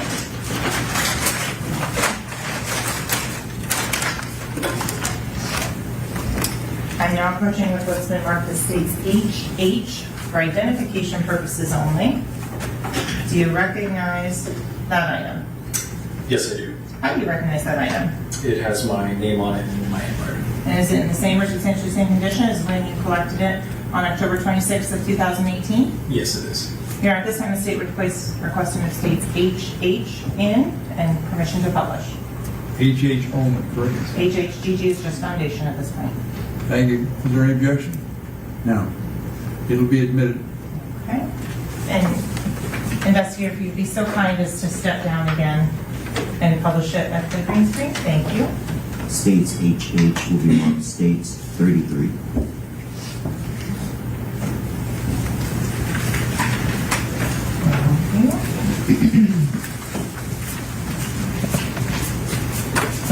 If you'd be so kind as to publish.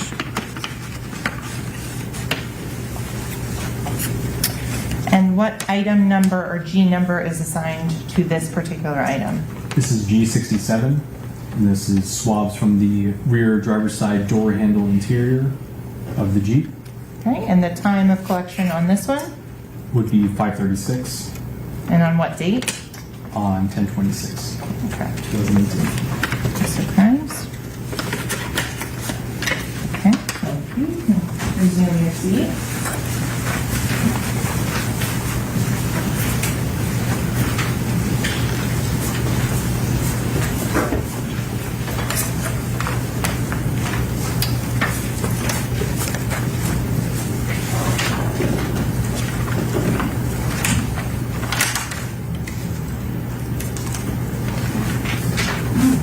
So, investigator Curran, I'm now showing you what's been previously marked as states II for identification purposes only.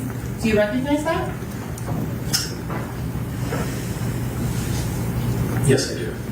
And if you want to look inside and verify that it is what it says it is.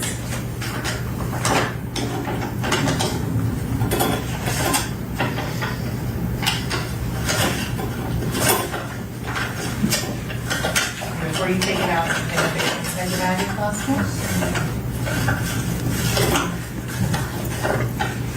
Yes, it is. And what is that?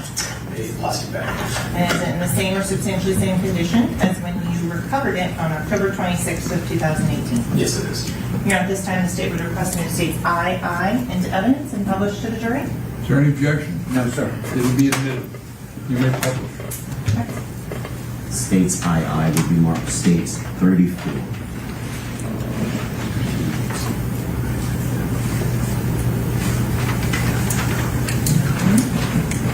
Investigator Carter, would you be so kind as to take it out and hold it up for the ladies and gentlemen of the jury?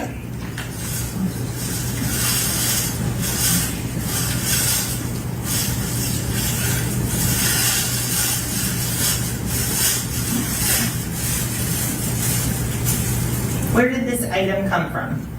This item came from the rear driver's side floorboard of the vehicle. Thank you. If you could please place it back in the packaging.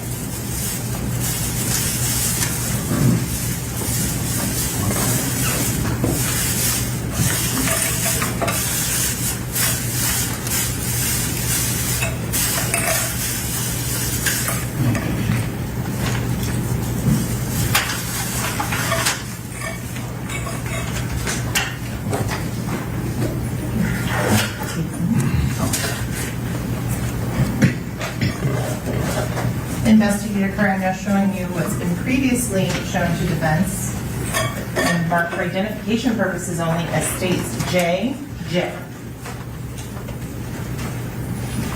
Do you recognize that item?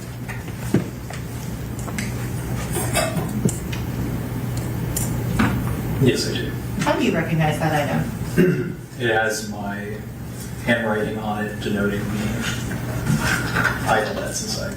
Okay. Is And the it? case number. And is that have your evidence seal on it? Correct.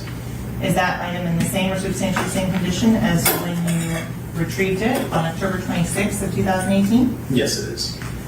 And what is that item? This item is the one spent casing, the Blazer 40 SMW, and photo marker 18. Here at this time, the state would request to move states JJ in. No objection. It'll be admitted.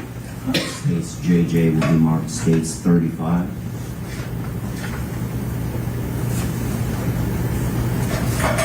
And Mr. Carter, if I could be so kind to have you step down and publish it.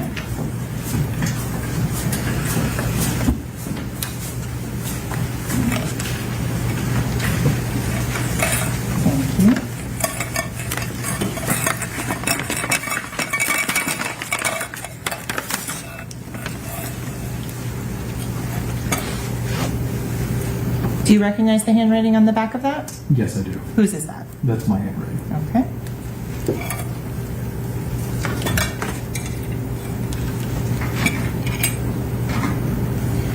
Is that the same casing that you recovered?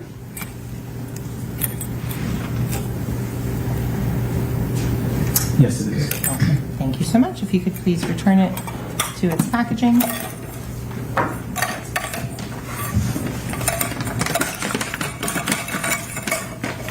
Thank you. You may resume your seat.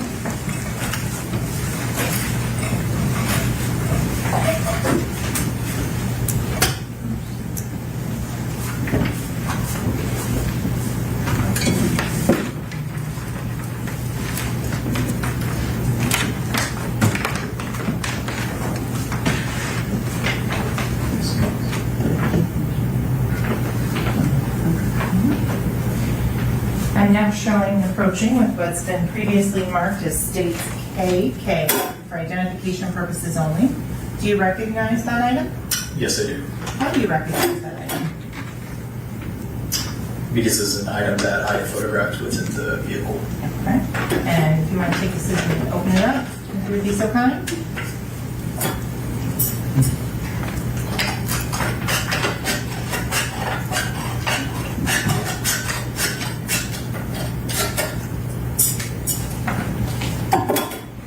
And is that item in the same or substantially same condition as when you recovered it on October 26th of 2018? Yes, it is. Your Honor, and what is that item? This is the Jeep unit. Your Honor, at this time the state would request new states KK into evidence. No objection. No objection. It'll be admitted, States KK will be marked States 36.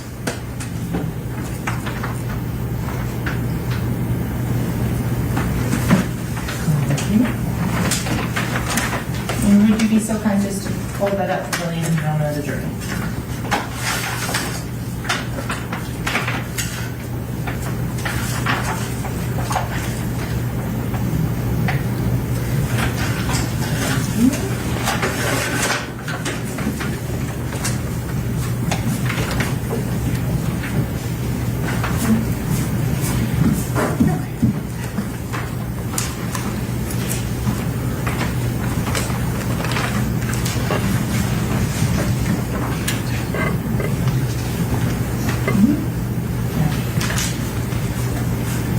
Investigator Carter, with regards to states LL, I'm showing you for identification purposes only. There are multiple envelopes in that heat sealed packaging.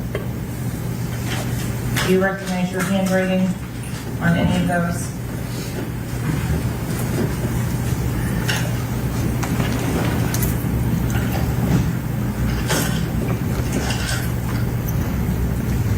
I do not believe so. No.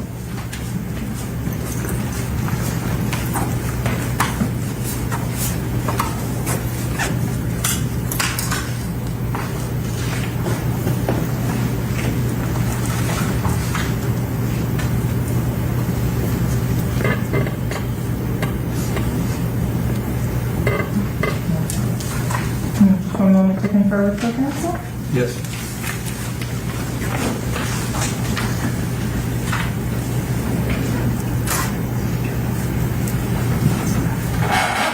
Nothing further from this witness. Thank you. Councilor Zinkowski, examination of this witness? Yes, please. How you doing, Mr. Sergeant? Good yourself. I'm a little tired. Thanks for asking. Let me ask you a few basic questions. You collected a whole bunch of items from this car, correct? Yes, sir. Do you know approximately how many items you collected? I do not. Would looking at your report refresh your recollection? Yes, I do. May I approach?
Approximately how many items did you collect from this vehicle? I believe 14. 14. 14 items? Correct. Okay. And the purpose of collecting those items was to have them processed, correct? That is correct. And when we're talking about processing items, we're talking about attempting to get DNA on the items, off the items, correct? We are trying to collect whatever is on the piece of evidence. Okay. Correct. And you're really looking for either DNA or fingerprints, basically. Correct. And the reason for that is so that you can come in here and tell these folks who touched it, because no one has the same fingerprints, correct? Correct. Or who may have touched it but left their DNA on it, because no one has the same DNA. Correct? That's correct. Okay. You processed this car the day of the homicides. Are you aware of that? Yes. What time did you get to the garage or wherever you were to process this vehicle? May I refer to my report? Yes. May I approach again? Yes.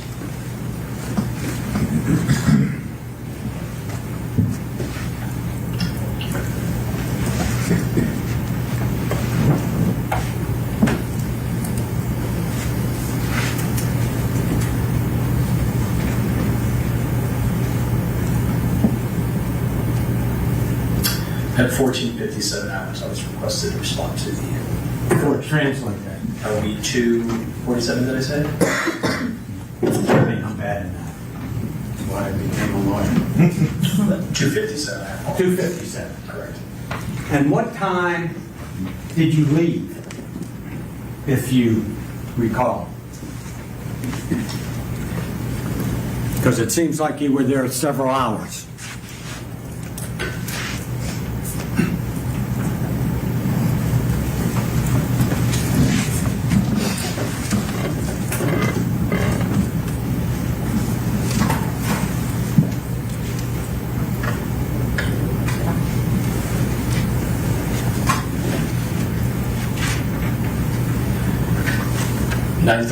p.m. is when I cleared the garage. So how many hours was that, sir?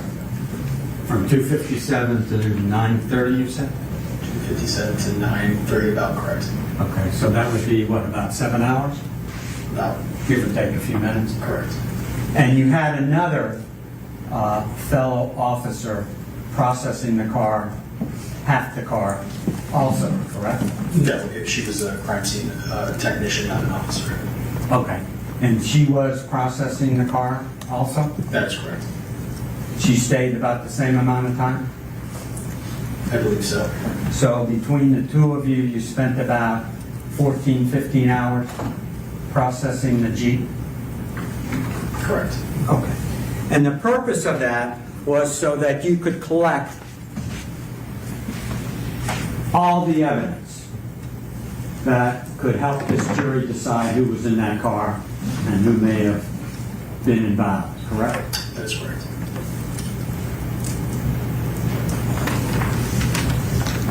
And one of the items you collected was a rental agreement, which you testified to, I think belonged to Jameson Francois, correct? That is correct. He is the person who rented the vehicle, according to those documents, correct?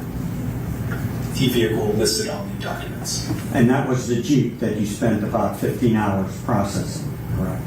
I believe the paperwork showed another vehicle, not the Jeep.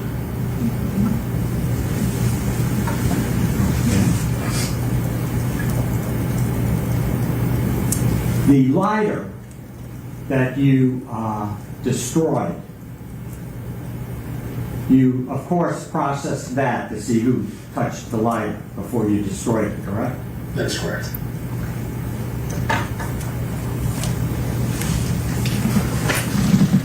Now, when you collect an item, do you use a different pair of gloves for each item? That is correct. And what is the purpose of that? The purpose is to not cross-contaminate items. So you must have used quite a few gloves going through the Jeep in these 15 hours, I assume, correct? Yes. And you did a thorough search of this Jeep from the front all the way to the back, correct? Correct.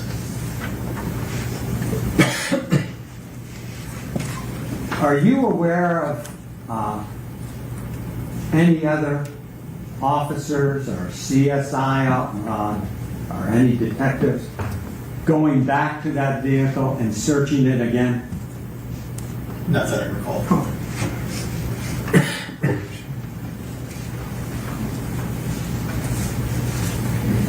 And you mentioned something about swabbing certain items.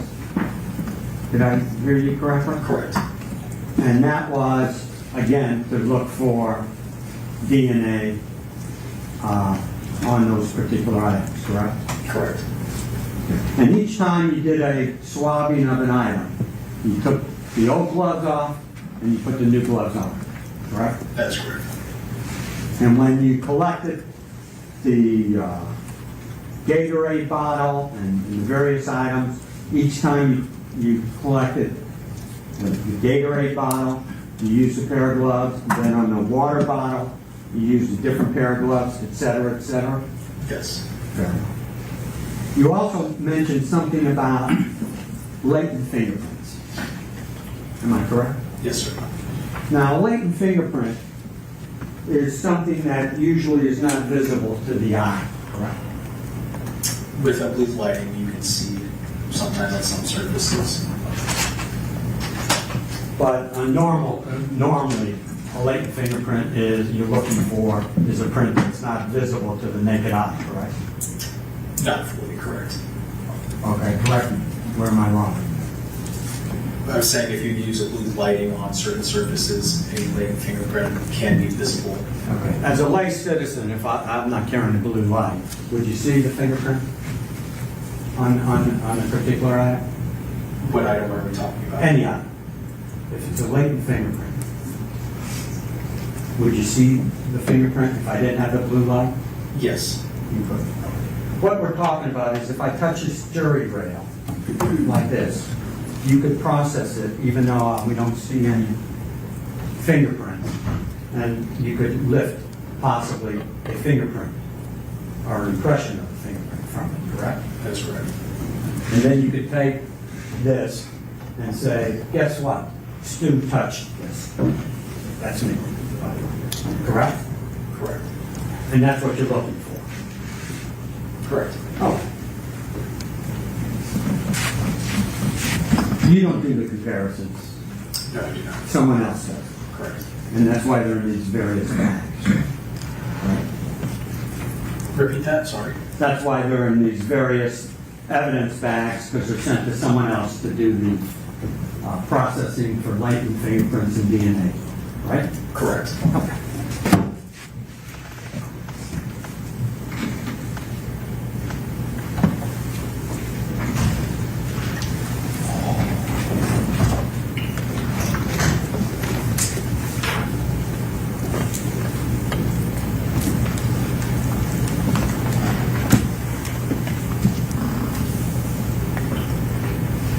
When you left, after you and your fellow workers spent about 15 hours going over this car, you collected all physical evidence and processed that car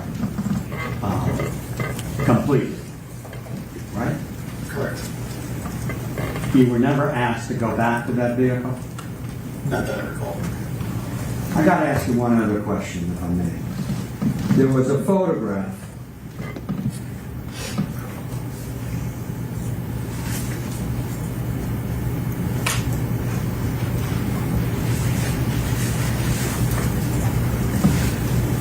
in Exhibit 30 that displayed Detective Moretti reading the search warrant.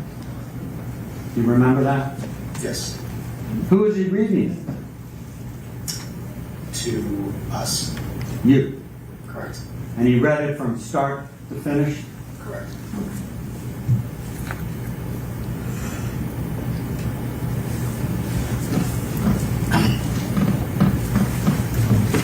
May I have one moment, Your Honor?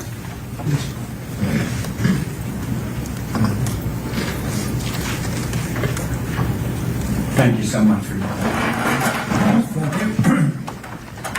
Attorney, redirect this witness. Yes, Your Honor. Hold on one second, excuse me. Restroom, Judge? All right, we need a restroom break. Ladies and gentlemen, put down your notepads. Remember the admonition, do not discuss the case. Don't form any opinion about the case. Don't allow anyone to discuss the case in presence, certainly no research. Thank you.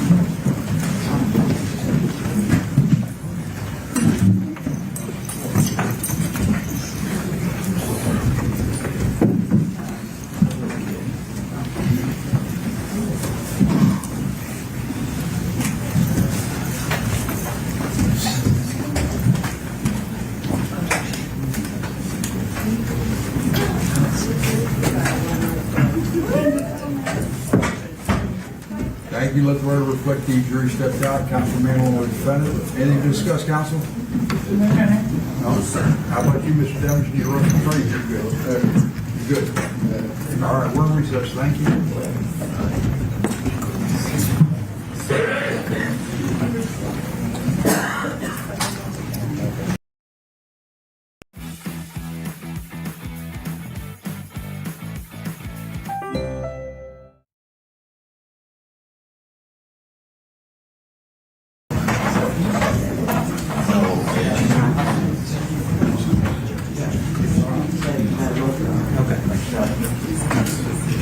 That's okay, I can smile it. I don't want to get business.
Carol, come up.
You ready? How about you, Council? You ready? Yes, sir. All right. You breathe, man.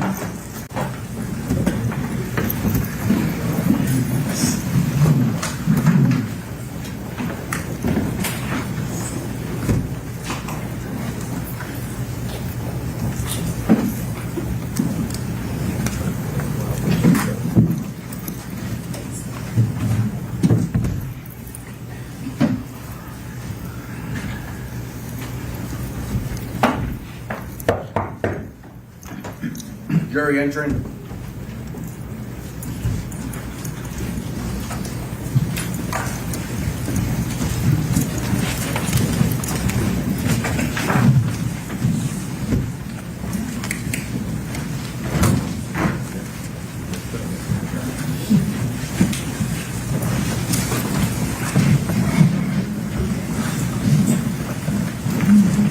Then, gentlemen, thank you. Please be seated. Let the record once again reflect the presence of the defendant, defendants, and counsel, the assistant state attorneys, and the judge's jury, or witness,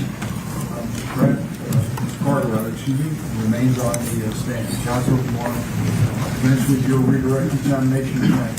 Yes, Your Honor. So, Investigator Carter, drawing your attention to States 30, that you indicated in questioning by defense counsel, you believe that a different type of car was indicated on this rental agreement? That is correct. And was the vehicle that you analyzed a 2018 Jeep Compass? Yes. The vehicle that's listed on this enterprise receipt in the name of Jamison Francois is what? 2018 Nissan. Counsel asked you about being able to see fingerprints with the naked eye, and said something about a blue light. Did you say blue? I did not. What did you say? I said oblique lighting. And can you explain what oblique lighting is to the ladies and gentlemen of the jury? Oblique lighting is when you pass light over a surface, say this countertop, and say the possible latent fingerprints on this countertop. if you pass a light at an angle that is almost parallel with the surface, the oils are visible, the dips and valleys of the oils are visible to the naked eye, much like if you look at your cell phone screen, you can see fingerprints with the oil of your skin. So can you explain to ladies and gentlemen of the jury, what is a latent print impression? A latent fingerprint impression is a fingerprint that is either unviewable to the naked eye or mostly viewable, which is then processed to be able to view better. And what do you do to process it to make it view better? You can use several different types of chemicals or processes. The most common is black fingerprint powder. When a fingerprint is collected, can you put a timestamp on when it arrived on a surface? No, I cannot. Is there things that you take into account as to environmental conditions as to whether or not you would find Objection, lady. Is overruled. You can answer. Is there Sorry, can you repeat that? Is there any environmental conditions you take into account when trying to process for fingerprints? Yes, when a when a surface is wet, possibly with humidity, different processes can be used to collect those fingerprints. Black fingerprint powder does not work on wet surfaces, and you can use what's called SPR, also known as small particle reagent, which is then sprayed over a surface, which then adheres to the oils on the wet surface. With regards to talking about surfaces, can you explain to ladies and gentlemen of the jury which surfaces are ideal and which are less than ideal for recovering fingerprints? The best surface that you can have to recover fingerprints would be a smooth, non-porous surface, and other surfaces that are porous where there can be processed for latent prints, but requires extra chemicals and different processes than would be for a smooth surface. What about fabric? Fabric? Yeah. Okay. CSI is wrong on that? Sorry? CSI, the TV show, is wrong on that? Sometimes. With regards to DNA, can we see DNA with the naked eye? No, you cannot. So how do you determine what areas to process? The different areas you go through the process of elimination on the thought process of what is possibly been touched. I am taking swabs to see if there's DNA or there is no DNA, and you are merely collecting what is there. In terms of the other evidence in this case, have you reviewed a surveillance footage before you collected the DNA swabs in this case? No, I did not. Have you ever seen a surveillance footage of anything in this case? Objection beyond the scope. Overruled. So have you ever seen the surveillance footage in this case? No. No? No. Nothing else, Your Honor? Anything else to this witness? No? No, Your Honor. Is he excused? Yes. Thank you very much, sir. You may step down. You're excused. Call your next witness. Sarah Carroll.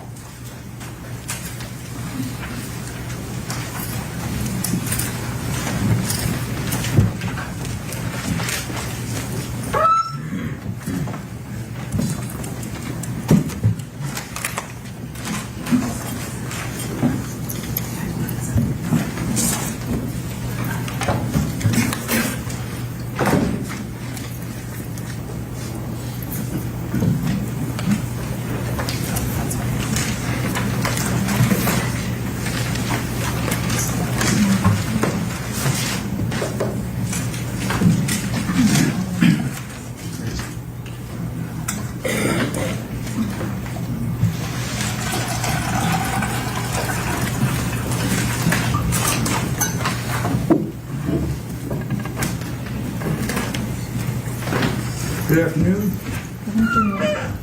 Are you Tara Carroll? Yes. Welcome.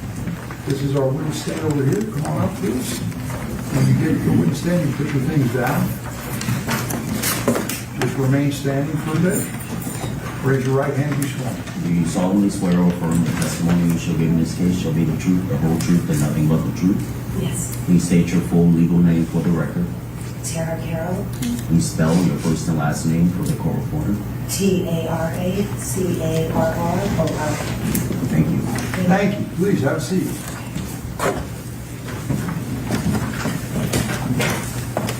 Ms. Carroll, that microphone in front of you will only adjust up or down. It doesn't move back and forth, all right? Okay, thank you. You're all set? All set. Counsel, if you're ready, you may proceed. Thank you. Good afternoon, Ms. Carroll. How are you today? I'm good, thank you. Where do you work? At Miramar Police Department. How long have you worked at the Miramar Police Department? I've been there now almost 7 years. And what do you do at the Miramar Police Department? I am a certified crime scene investigator. Can you explain a little bit about the background and education that you have to become a certified crime scene investigator? Yes, ma'am. I have my degree in crime scene technology. And then once on board with Miramar, we take quite a few trainings throughout our employment. I also became certified with IAI in 2019, which required another training as well. Okay, so I want to go through some of the training that you've done over the years. Okay. Starting in 2012, was that part of your degree that you talked about? Yes, ma'am. And so what years did you attend and what college did you attend to get your degree? That was Kaiser University, and it was 2012 to 2014. And we took what was considered core classes. So those were all hands-on training classes. Were all of your courses at Kaiser University with regards to crime scene and forensics? Most of them, yes. Once you were employed with the Miramar Police Department, you said you did continuing training. Yes, ma'am. Did you attend classes in crime scene reconstruction? I did. Did you attend classes in bloodstain documentation collection methods? Yes, ma'am. Firearms and tool marks? Yes. Collecting footwear and tire impressions? Yes. Latent fingerprints and Yes. fingerprint identification? Yes, ma'am. Did you do crime scene imaging? I did. Okay. Did you attend classes with the U.S. Department of Homeland Security Incident Command? Yes, ma'am. Did you conduct new hire training with crime scene when you first came on to Miramar? A couple of years in, then I would train some of our new hires. Explain to the ladies and gentlemen of the jury what that first initial crime scene training is. Training the... At Miramar, when you first came on, what were you trained in, processes, procedures? Okay, yes. We were trained in documenting, processing, and collecting evidence, but it was a 4-month training. So we basically shadowed whoever was working that day, and we were on 24/7 on call for 4 months straight. So with regards to that, the individual that you were shadowing, do you recall who that was? It was a couple different people. My supervisor, Michael Kelly, my coworker, Lisa Cruz. And so with regards, you said Michael Kelly is your supervisor. Yes, ma'am. Has he been your supervisor the entire time you've been in crime scene? He has. After you finished your training, did you then begin casework as a crime scene investigator? I did. At that time, I was considered a crime scene technician until I was certified and then became a crime scene investigator. So what's the difference between a crime scene technician and a crime scene investigator? It is the certification. It's a actually worldwide certification through the International Association of Identification. It's a prestigious forensic network. And with the International Association of Identification, is there proficiency testing that is done? What do you mean by proficiency? Do you have to take coursework and show that you are able to do the work that you are certified? Oh, absolutely, yes. We had to have a certain amount of training hours. I believe it was maybe 120 of their certified trainings. And then you also had 2 college textbooks, pretty big books that we were tested on. We had 100 question tests as well. As a crime scene technician or crime scene investigator, are you a sworn law enforcement officer? No, ma'am. Are you a civilian employee? Yes, I am. I want to draw your attention back to October 26th of 2018. Okay. Did you have an occasion to become involved in the investigation under Miramar case number 18-10-06269? Yes, ma'am. What was your role? I became involved, I believe it was the day after, when there was a search warrant obtained for a gray Jeep.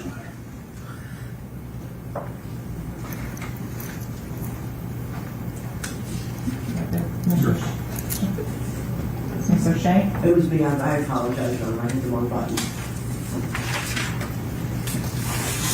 Okay, going back to October 26th of 2018, were you asked to assist crime scene technician or crime scene investigator Christopher Carter executing a search warrant? Yes. Okay. When you got that call and you responded to the West substation, what were you assigned to do? I was assigned to assist him in processing the vehicle. Did you collect swabs of DNA? I did. What side of the car were you responsible for? I was responsible for the passenger side of the vehicle.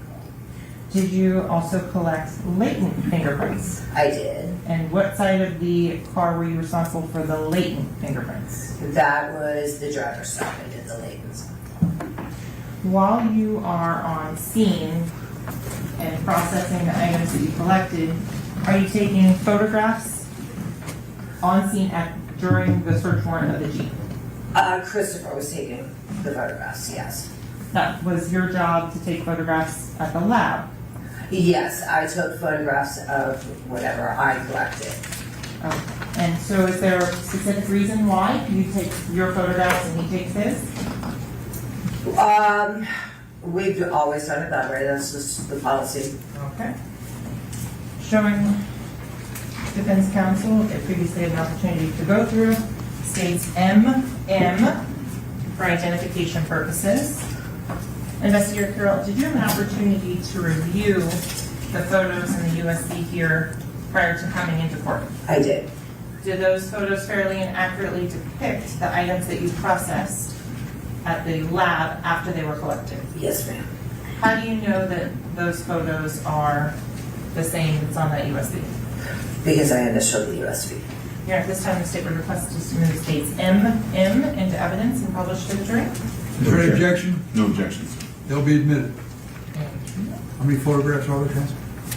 Just one moment, Your Honor. I think 37, but I'm going off memory. States MM, the mark states 37. 24, I apologize. 24 photos. Positive 24 photographs. Thank you.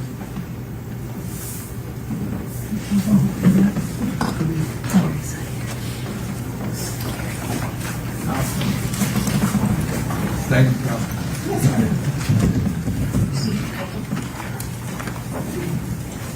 I got it.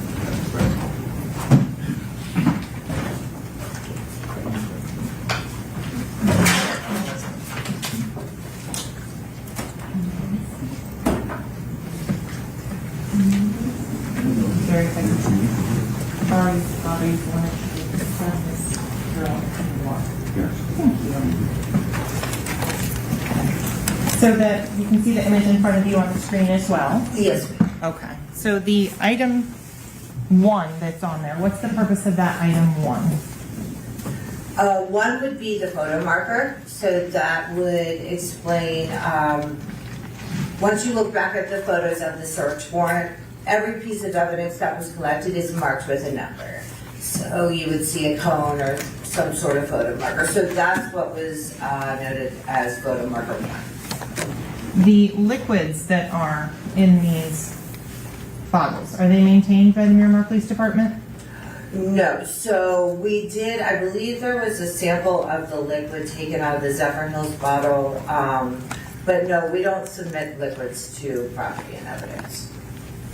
Going on to the next photo, this was found at what photo marker? At number 2. Moving on to photo marker number 3. Yes, ma'am. Where this was found in what area of the Jeep? May I refer to my report? Please, if that would help, or refresh your recollection.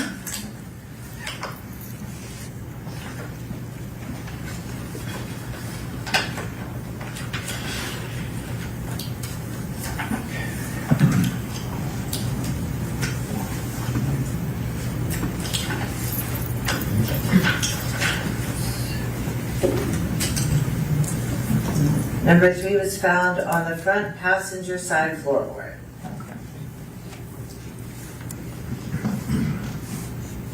On item number 3, we're still looking at that same number. What is this photo showing? Usually we'll photograph the front side and then again the back side. The green leafy substance that is visible in this photograph, was that submitted for testing at the Broward Sheriff's Office Crime Lab? Yes, ma'am. Going on to item number 4. Were these items collected from that same Jeep? From the same Jeep, yes, ma'am. And in terms of the receipt, are you familiar with the Fountains of Miramar? I am. And the Chick-fil-A indication restaurant on the top of that. Can you describe to the ladies and gentlemen of the jury where that is in the city of Miramar? If I'm correct, the Fountains would be out west. I'm not exactly sure the names of the streets. Okay. And in terms of the date and time on this receipt, is this clearly and accurately depict this photograph, how the receipt looked when you collected it on October 26th of 2018? Yes, ma'am. Okay. And what date is on there? October 25th, 2018 at 11:20 a.m. Okay.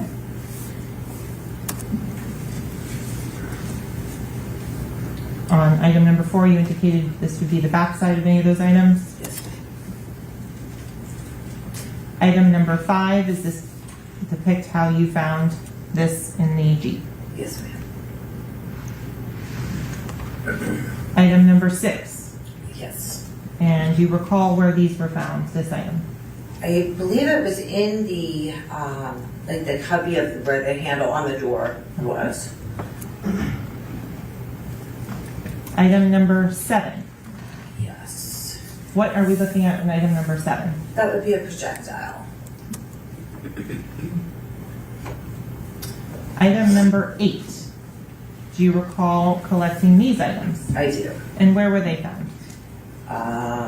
If you need to refresh your yes. recollection, if there's anything that would, please do so silently to yourself and look up when you're done.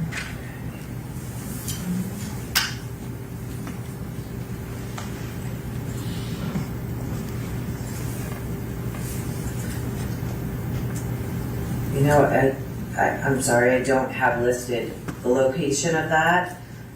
It was on the passenger side. I just, I would have to see an overall photo. I'm going to know for sure. So in terms of wherever photo marker number 8 Yes. was, the yellow cone or placard. Exactly. Exactly.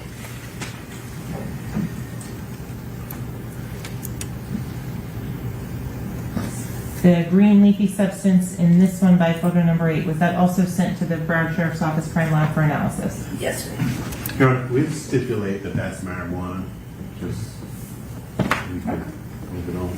So then, in terms of that, stipulate to the introduction of states LL. I stipulate that it's marijuana. I didn't stipulate to its introduction. I object to its relevance. So with regards to... Mr. Sidebar, please proceed.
second, counsel. Thank you, Your Honor.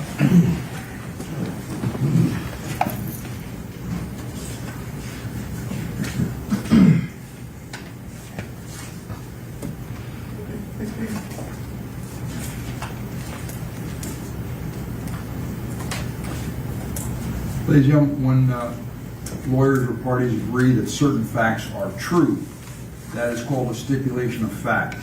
You must accept stipulated facts as having been proven. However, the significance of these facts, as with all facts, is up for you to decide. In this case, the stipulated fact that you must accept as true is that the item in marker 8 is cannabis. The green leafy substance is cannabis or marijuana. Is that Thanks. correct stipulation, counsel? That is correct, sir. State? So accepted, Your Honor. Thank you. Okay. Moving on to photo marker number 9. Did you document in your report where photo marker number 9 was? Rear passenger floorboard. Okay. The item that we're looking at here, what is this? A cell phone with a cover.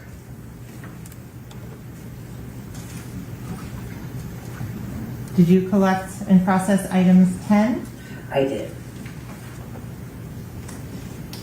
Item 11? Yes, ma'am. Item 21? Yes. Are you able to preserve item 21 at the Miramar Police Department Property and Evidence Unit? No, we're not. Why not? Because it's a flammable substance and it can't be checked into evidence. Okay. Prior to checking it into evidence, do you process any such items? I do. How so? Depending on the item and what is requested of us, usually we'll swab it for DNA or fingerprint. Moving on to item 22 and 23, these are processed and collected. What is item number 24? That would also be a projectile. And which side of the car does this projectile come from? Okay. If you need to refer to your notes, please do so. I want to make sure you're accurate. Okay, this one was on the driver's floorboard underneath the pedals.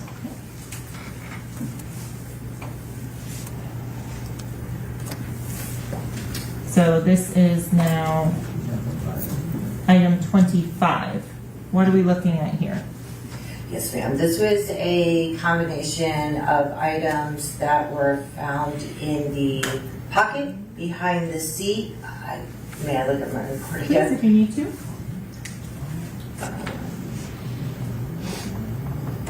Behind the front passenger seat. The phone that we're looking at in this photo, was it turned on? I don't know. Was there any damage to that phone? I don't recall it. It doesn't appear so from the back shot. Okay. And then going on to item 27. Okay. Did you recover that item? Yes, ma'am. And do you recall what part of the car that projectile was recovered from? I'm pretty sure that was inside of the seat. And if you want to verify, take Yes, a moment to please. refresh recollection, please do. Removed from the inside of the rear passenger side seat. With regards to the processing Yes. for DNA, did you do that on October 30th of 2018? Yes, I did. The photographs that we just went through, were those taken on October 31st of 2018?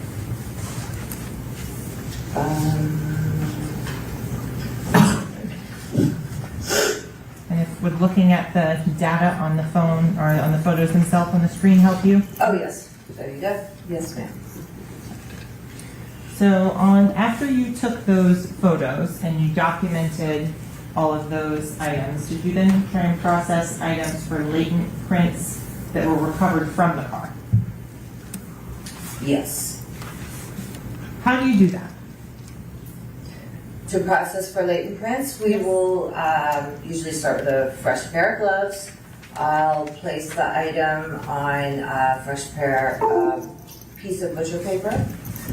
And then we use Lin PD black powder and fiberglass brush.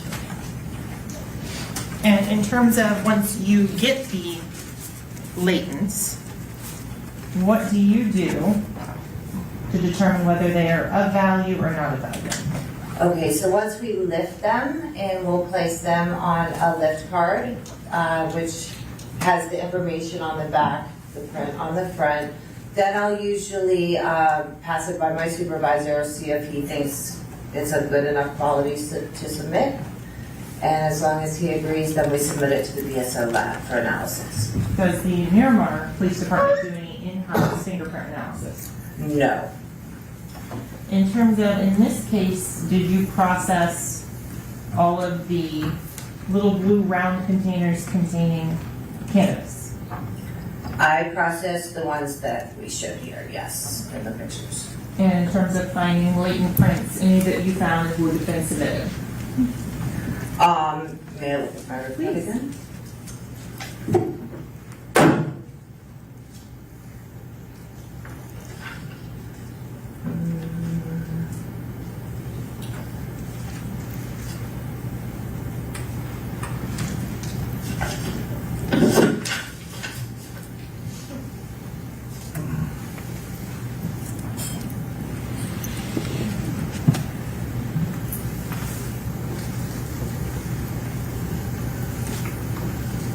Yes, ma'am. Okay. So I'm going to go forward to February 6th of 2019. Okay. On that date, did you collect glass from the Jeep? I did. What was the purpose of collecting the glass? There was glass found at a scene out on US 27. So in order to determine that it was the same glass that came from the Jeep, they had collected that glass from the scene, and I went to collect the glass from the Jeep, from different parts of the Jeep, so then we could then send it off to FDLE for analysis. Oh. So I want to start with showing you what's been previously marked as states in for identification purposes. What's been previously shown to defense prior to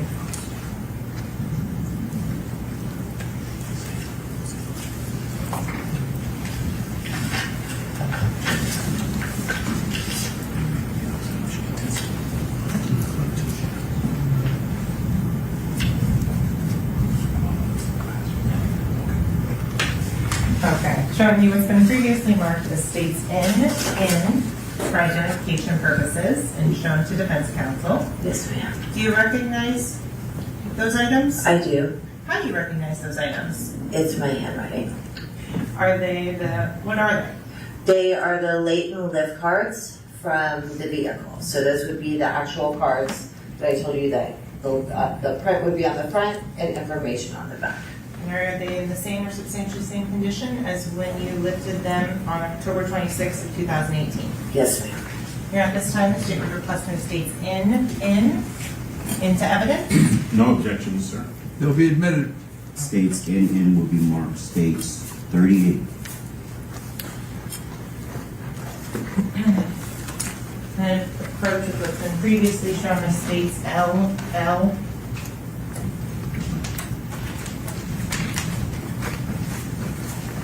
Do you recognize the items in states LL? Yes, ma'am.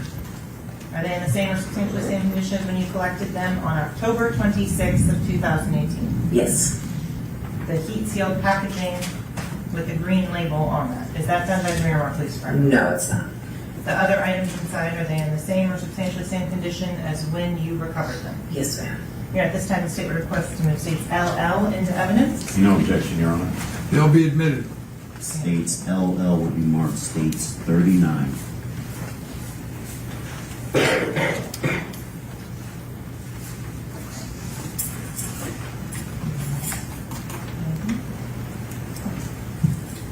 Approaching and showing you what's been previously shown to defense counsel and labeled for identification purposes only as states double O. Do you recognize that? Yes, ma'am. What is that? That appears to be latent cards. Are those in your handwriting? Yes, it is. Are they in the same or substantially same condition as when you collected them on October 26th of 2018? Yes, ma'am. Here at this time, the state would request a new state's OO into evidence. No objection, Your Honor. They'll be admitted. States 00 would be marked States 40.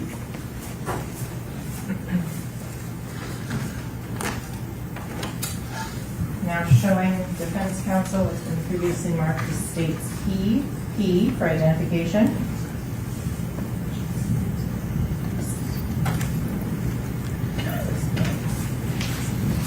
Showing you now, Ms. Carroll, has been marked as states PP for identification purposes only. Do you recognize that? I do. How do you recognize that? It's also in my handwriting. And is that item something you collected? It is. What is it? There was a rental agreement for the Jeep and another receipt for a phone repair out of the glove box of the Jeep. And are they in the same or substantially same condition as when you recovered them? Yes, ma'am. Here at this time, the state would request an state's double P into evidence. Any objection? No objection, Your Honor. They'll be admitted. States double P would be marked States 41.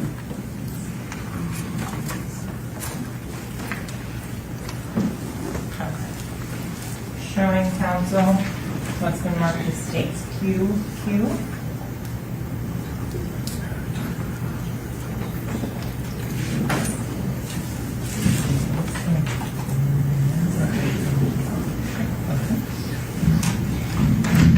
Investigator Carroll, I'm showing you what's been marked as states QQ for identification purposes only.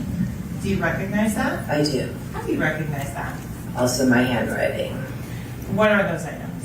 These would be collection tins full of the glass fragments from the Jeep, from the separate areas of the Jeep. Are those in the same or substantially same condition as when you collected them in November of 2008? Yes, ma'am. Or, I'm sorry, February February, 2019. My yes, apologies. Your Honor, at this time, the state is requesting the states QQ in. No objections. It'll be admitted. That's a composite of 3. States QQ would be marked States 42. Want to draw now showing defense counsel what's been marked as states SS.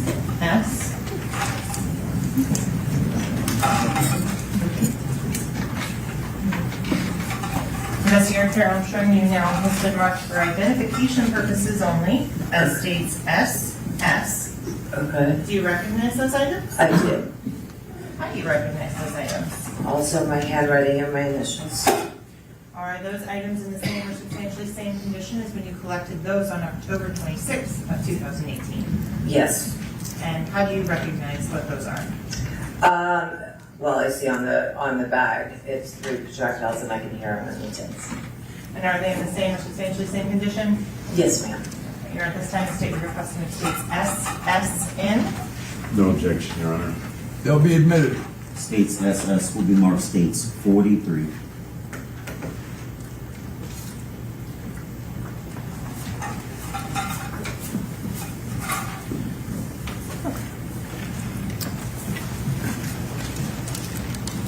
Showing defense counsel.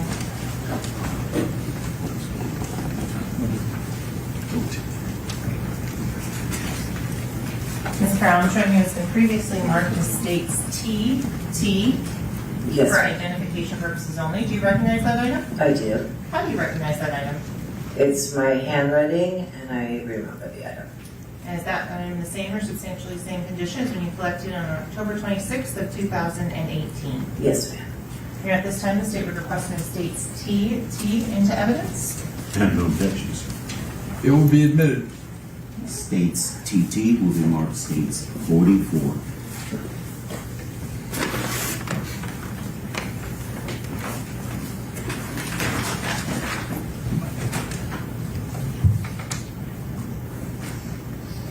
I'm now showing you for identification purposes only what's been marked as states UU for identification purposes only.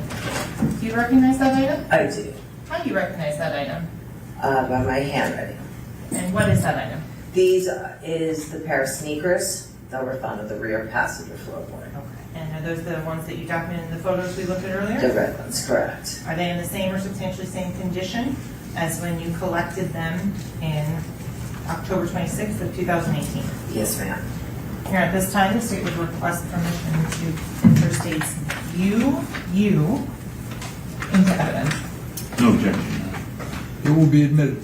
States UU will be marked States 45. So going forward now, Investigator Carroll, did there come an occasion in which you came into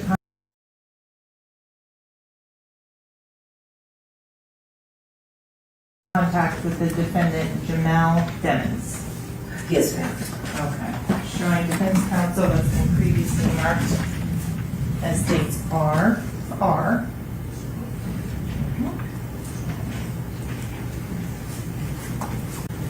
Investigator Carroll, do you recognize these items? I do.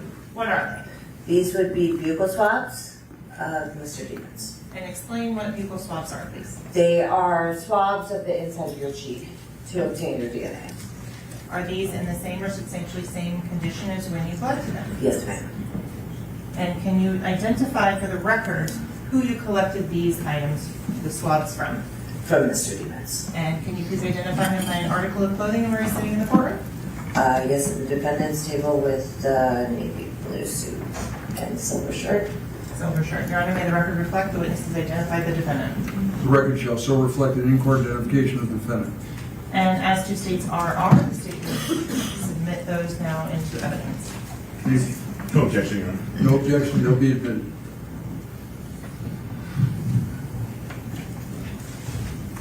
States RR will be marked States 46. So Ms. Carroll, at this point, if I could ask you to bring some gloves and ask permission for her to step down to publish the items that have just been entered. She's going to be on the screen. Yes, Your Honor. Garrett, on the screen. Oh, sorry. No, Garrett, you can just look through. Thank you.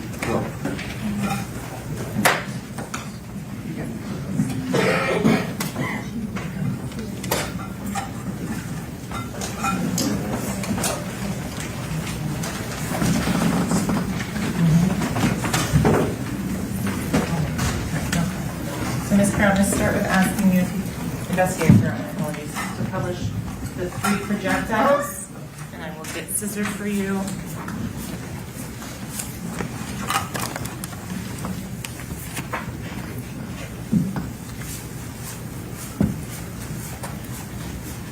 If you want to step to the podium back there.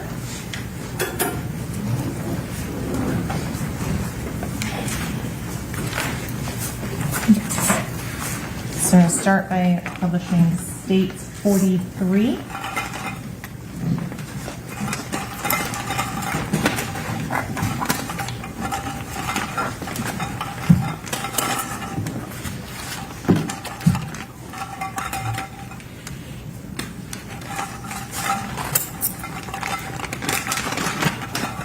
Would you be so kind? Okay. Thank you. Just that. Is there an item number on each of these? Yes, there is. Can you explain to the ladies and gentlemen of the jury what the item or group number is that's indicated on each of these property stickers? The group number is basically just the item number. So each individual item that we collect gets an item number when it's put into property and evidence. Are these stickers generated by property and evidence of the Miramar Police Department? Yes, ma'am. Okay. So if you could start with, and this is item number, you have it as 27. And would that correspond with the item number on your property receipt? Yes, it would, and that's the photo marker number as well. Okay. Maybe so kind just to publish, and then inside of it as well?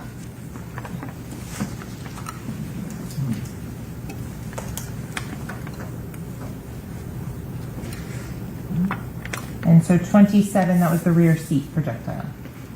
Yes. Okay. Inside the seat. Thank you. If you just want to move that one, close that one so they don't get confused, and you put that up to the side. You go to the next one.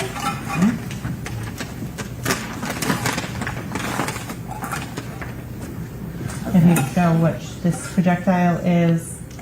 This is number 7, and that would be from the rear passenger floorboard.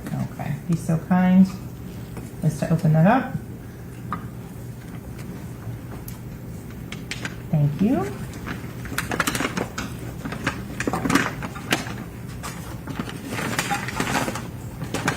And what item is this? This is number 24, projectile front driver's side floorboard under the pedals. Okay.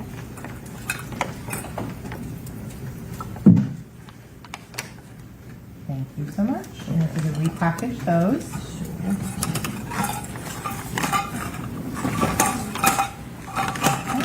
And then next, if you would be so kind as to open the latent.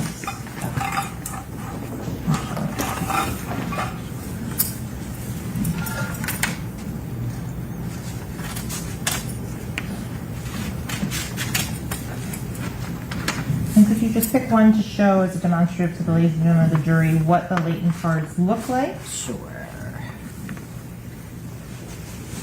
So this would be the front of the card with the tape where the actual lift happened. And we always initial down at the bottom. And then on the back of the card would give you the information, the date and time it was lifted, the address, and where it was lifted from. Okay.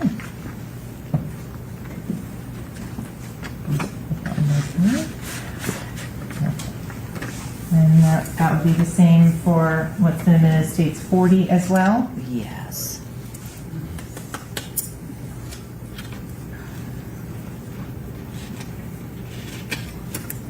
And be so kind as to show those. Sure.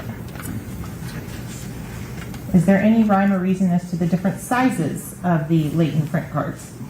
Well, usually the larger cards would be used if there's maybe a couple fingers or something that would be larger than this actual card. And be so kind, and again, to show on the smaller version how it's done.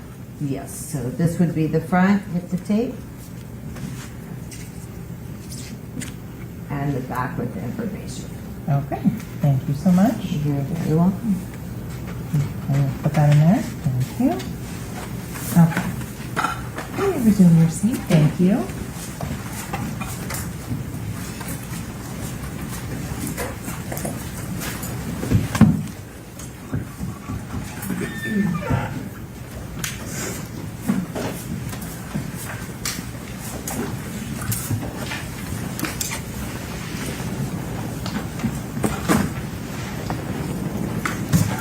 So, Mr. I want to go forward to March 1st of 2019. Okay. Were you asked to process a cell phone that was recovered here at the courthouse? Yes, I was.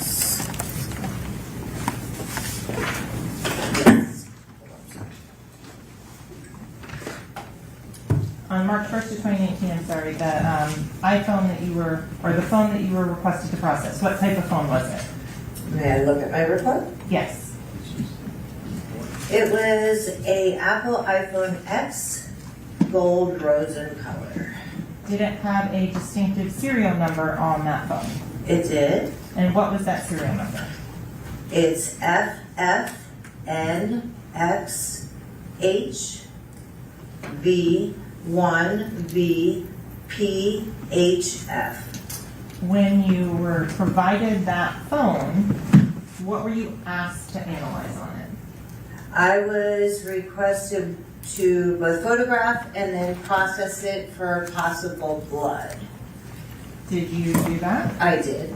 With regards to the blood testing, what type of testing did you do? I did Blue Star. Can you explain to the ladies and gentlemen of the jury what is Blue Star? Yes, Blue Star latent blood reagent. It's a chemical that we could spray on something that we presume may have had blood at one time. It could have even possibly been cleaned up.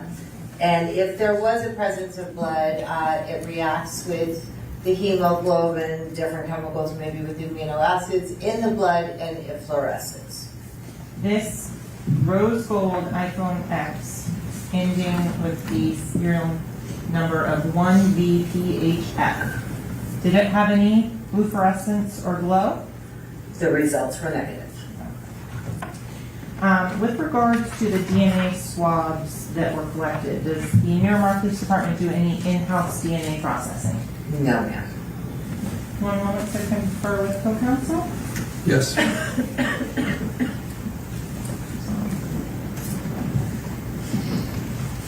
So I want to go back to November 28th of 2019. Okay. Were you present for a trajectory analysis? I was. Okay. In terms of your role in that analysis, what did you do? I just assisted with placing the trajectory rods as well as labeling the rods to show the path of the bullets. With regards to determinations of things on the outside of the car, what were you trying to establish? The outside of the car, we were trying to establish basically, an approximate height of the shooter, as well as if there was any angles or exactly how the bullets hit the gun. Did you do a shooting reconstruction? No. Is there a difference between those two? Yes. Are you trained and able to do a shooting reconstruction? I am not trained for it, and we do not have the equipment for that. Yes. So going on to later on in this investigation, have you had a chance to see that vehicle again since that processing? Yes. And were you made aware that additional agencies assisted in investigating that vehicle? I was, yes. Other projectiles were recovered that were not from the Miramar Police Department. Were you aware of that? I was, yes. Can you explain to the ladies and gentlemen of the jury why the Miramar Police Department couldn't get those projectiles out of the car? Yes, in certain situations like that, you may have to take the car apart, basically, and we just simply don't have the type of equipment that would be needed for that. Other than what we've talked about so far, does that complete and describe your involvement in the investigation in this case? Yes, ma'am. Nothing further at this time, Your Honor. Thank you, counsel. Any cross-examination of this witness? Yes, sir. I'd just like to clarify a few things.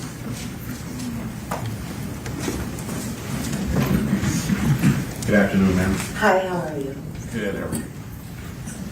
Let me start where you ended.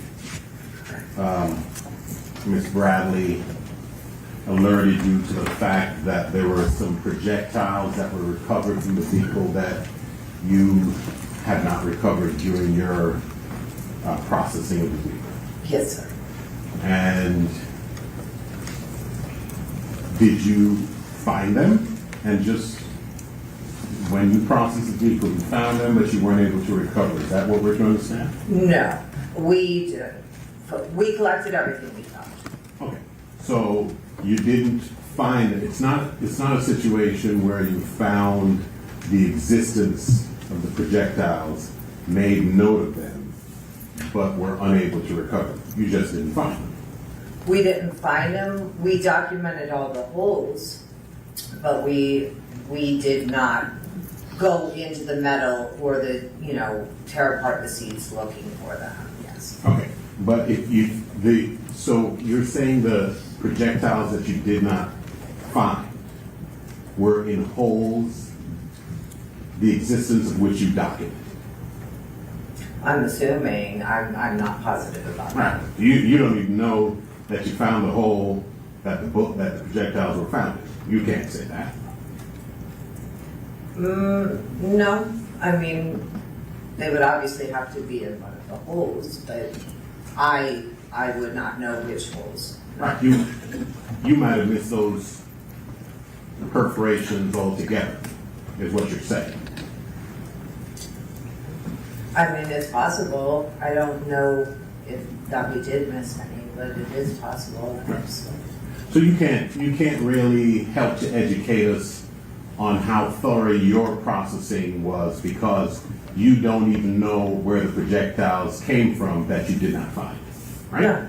Okay, because of course, if you saw a perforation in a part of the vehicle where a projectile obviously went into, Right. but you didn't see an exit, you would assume it was still in there, right? Yes, but they can ricochet around the vehicle as well. That doesn't always mean that's the exit. Sorry, I might have misspoken. You would speculate that maybe it's still in there. Yes. And since your department lacked the ability to take the vehicle apart, you would have alerted your supervisor, prosecutor, BSO to the fact that there is a perforation that we observed, but we lack the ability and technology to fully investigate, and therefore, in order to make sure that there's a complete investigation, please look into that. You would have done that, right? If you saw it. We just document what we see. Like, I'm not the one that would be reporting that to anybody. So, yeah, we would just take photographs of what we see and place the rods in those areas. Okay. So this would be kind of a not my job situation. I took a picture of a hole, something might be in there, but let somebody else figure out whether to go check for it, right? Yeah, I mean, yeah. All right. I noticed that in various parts throughout your report, Okay. it indicates the sentence begins before it lists the items that you retrieved using a fresh set of latex gloves, right? Yes, sir. That's because you use a fresh set of latex gloves for each particular item that you retrieve? Not necessarily. If the items that we're collecting are grouped together in a group, then that's usually the same set of gloves they're already touching. Oh. If I'm changing areas, then yes, I will change my gloves. Okay.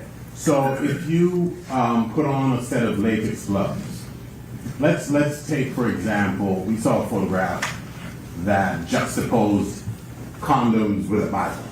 Okay. Unholy matrimony, right? Okay. And you found them in the same location, that's why you took them in the same photo? Yes, sir. And you were presuming, therefore, that the same person put the Bible in there and the condoms in there? Or were you risking contaminating them by using the same gloves to retrieve them both? They were all already grouped together, touching. So if there was any contamination to be done, it would have already happened. They were all bound together in the same place. Okay, so you're telling me that all of those items were touching each other? Yeah, it was in the back seat pocket. Why does that mean they were touching each other? They were all grouped together Okay, in so you the don't, pocket. no, I'm sorry. They were all grouped together in the pocket when I pulled them out. Okay, so you don't have a photograph depicting them as you observed them touching each other. You're just assuming maybe they were since they're all in the same pocket, right? I mean, I would assume there was a photograph. I don't know. I didn't take the photographs that day. Okay. Well, let's talk about items. Are you saying that you only change gloves for individual items when they exist in a contained compartment such that they may all be touching each other?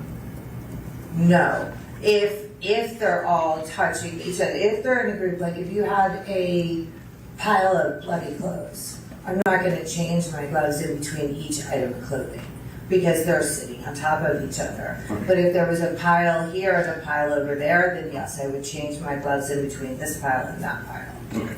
So are you saying under oath that the only time that you do not change your latex gloves when you're retrieving items if you observe them physically touching each other? Is that what you're saying? That's usually the policy, yes. But that's not. That I follow every time. Okay, because that.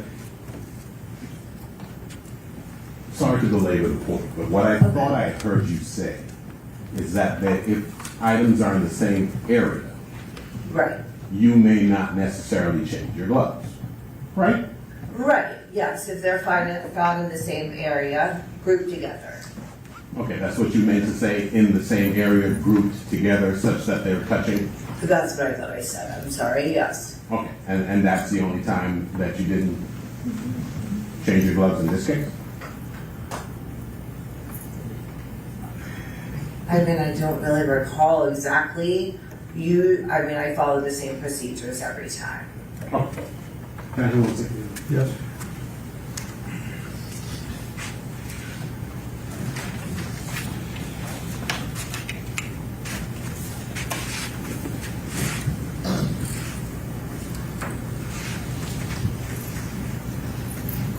Okay.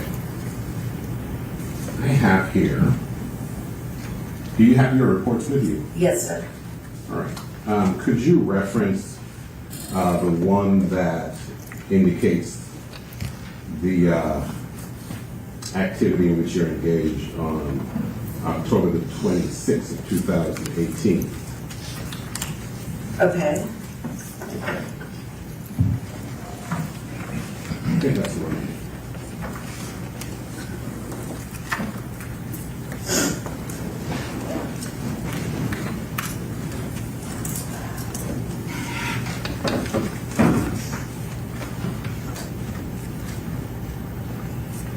Now, this refers to your retrieving latents, right? Okay. Not retrieving items. Okay. Am I right about that? I think I may have the wrong one. From October 26th of the Jeep you're Yes. talking about? It's everything. The latents, the swabs, the collection of items. Okay. And recovery of items as well? Yes, sir.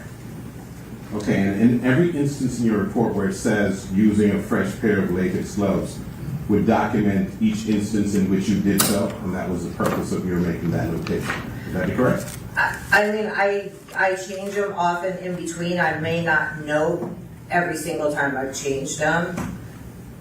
We usually have a couple different pair on, and I'll just take them off. I don't know. I just don't. I could change them 20 times throughout. I just don't notate every single time. Is that what you're saying happened here? I honestly don't recall what happened or how many times I changed my gloves. It was quite a while ago. Let me ask you this. What's the point of making a notation of the fact that you used a fresh pair of latex gloves? What was your intention of making that notation? Mr. Stain, if you actually That's answer what the I'm question. saying. Okay. Well, you would agree with me that if you changed your gloves on 20 occasions and made note of it 5 times, that would be a bit odd, right?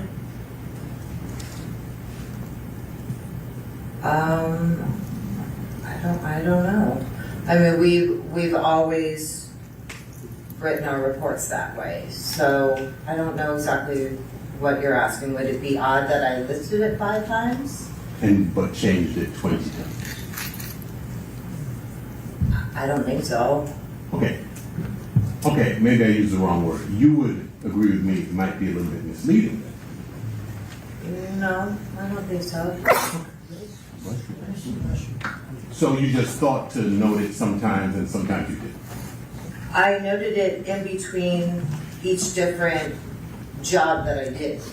So it's noted before collection of items, it's noted before collecting DNA, and it's also noted before collecting fingerprints. Okay, let me direct your attention to the second page of your report. Sure.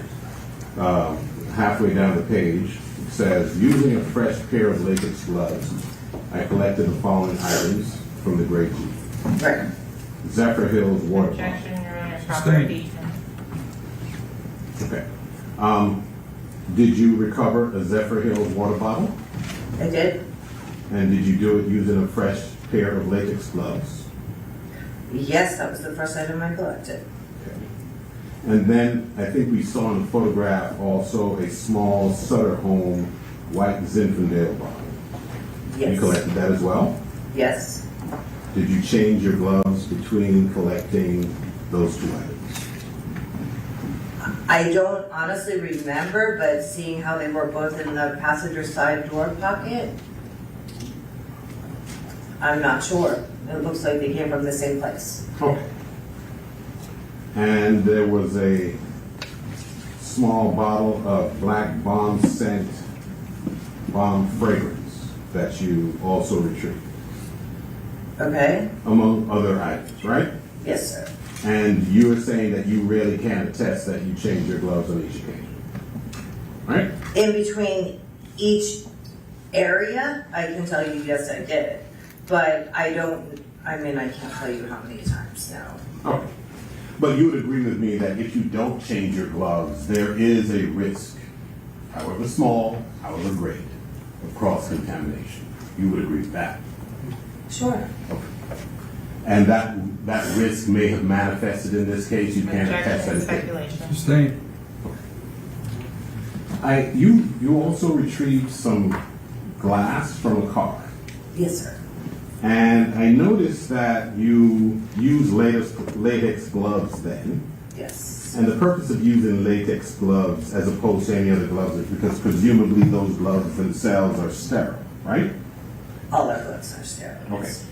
But when you were collecting the glass from the car, right, you put on latex gloves. Yes. And then you put on gardening gloves over the latex gloves. Yes, sir.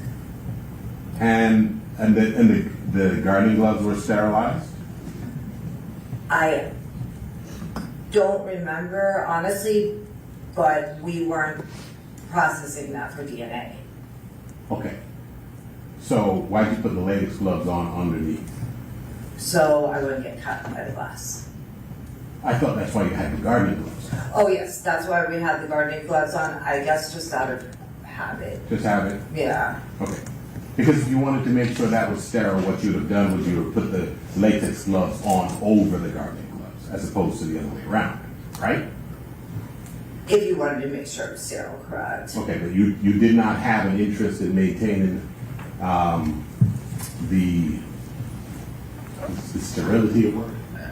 I think so. Yeah, of the item at that time. That was no, we weren't testing it for DNA. No. Okay.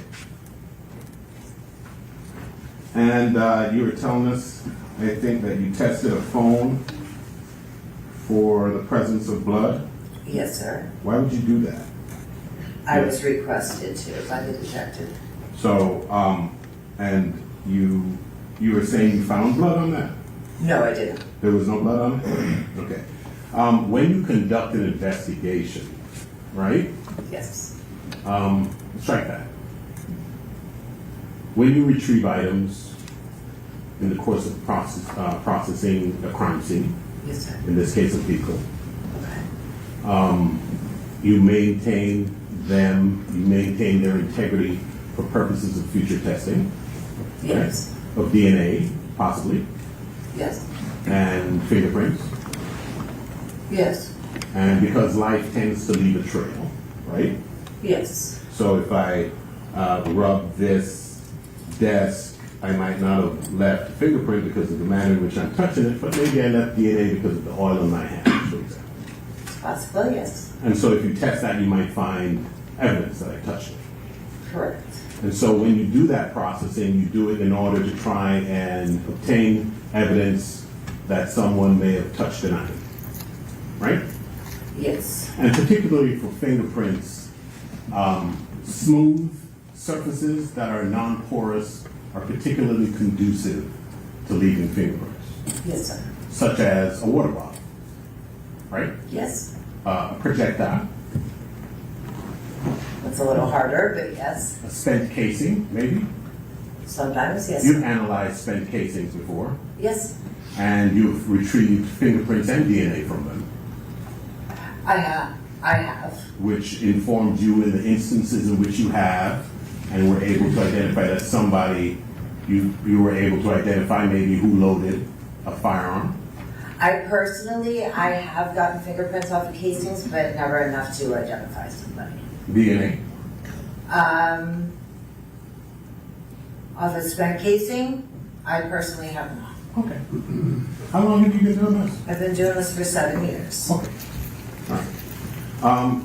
like, for example, a water bottle, you retrieved a water bottle or a bottle of iced tea that appears to have been consumed, it would be a particularly fertile item from which you might retrieve DNA. DNA, yes. Somebody was likely putting it to their lips. Exactly. Okay. So when you do this kind of processing, an attempt to retrieve information, right? Mm-hmm. And after all the processing, no information is retrieved of value, then it's kind of a wash, right? What do you mean? You went, I'm sorry. What do you mean it's a wash? You went in looking to find information which may implicate or identify a certain person, but then when you find no information, It's considered a no-hit. It's a no-hit? Yes. Okay, so it's really of no value? Yes. And you don't do the analyses for prints yourself, you send them off? Yes, sir. And the DNA as well? Yes, sir. So you may know the results, but you wouldn't be the right person to ask about that? No. Okay. Can I have a minute, Your Honor? Yes. Actually, sorry, before I go, there was a rental agreement that you retrieved? Yes, sir. Is that the same rental agreement that the gentleman with whom you were processing the car retrieved? There were two rental agreements, right? I don't know. I'm sorry, do you mind if I look at my report? Please do.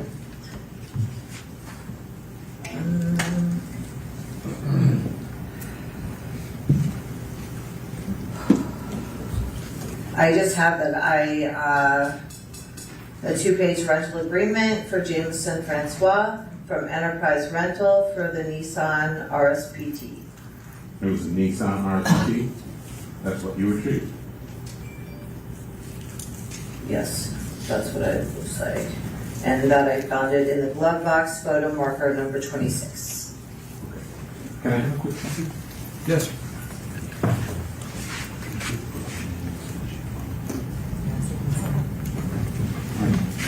And gold teeth. That would be another pretty likely fertile DNA item. Something you stick in your mouth all the time. Yes. Okay. So that was preserved for DNA as well. I'm assuming, I think that I did swab that at one point. But yes, it would have been preserved. Okay. You don't need to. You were telling us earlier that you photographed items that you retrieved and the partner with whom you conducted this processing investigation photographed the items that he retrieved? He did the entire crime scene photos. The items that I collected, I photographed in the lab. Okay. So in other words, he would have photographed everything, but you would have photographed just those that you retrieved. Correct. Okay, makes sense.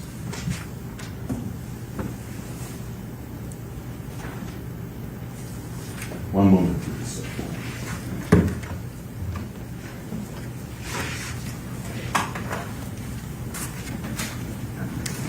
Nothing further. Thank you. Thank you. Is there any redirect examination of this witness? Investigator Carroll, how many items were swabbed approximately for DNA in this case? Okay, a lot. Would you like me to try to count? Please, if you would. Okay. Please, okay. Do you want just from the Jeep? The entire, all the items that were processed, swabbed, everything else? I would only have what I actually swabbed. Okay.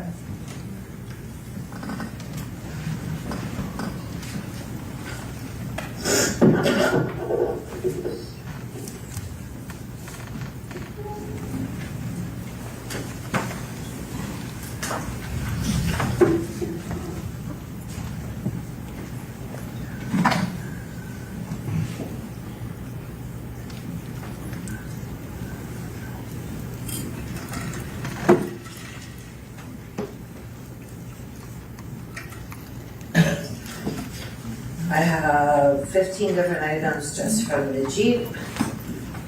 I have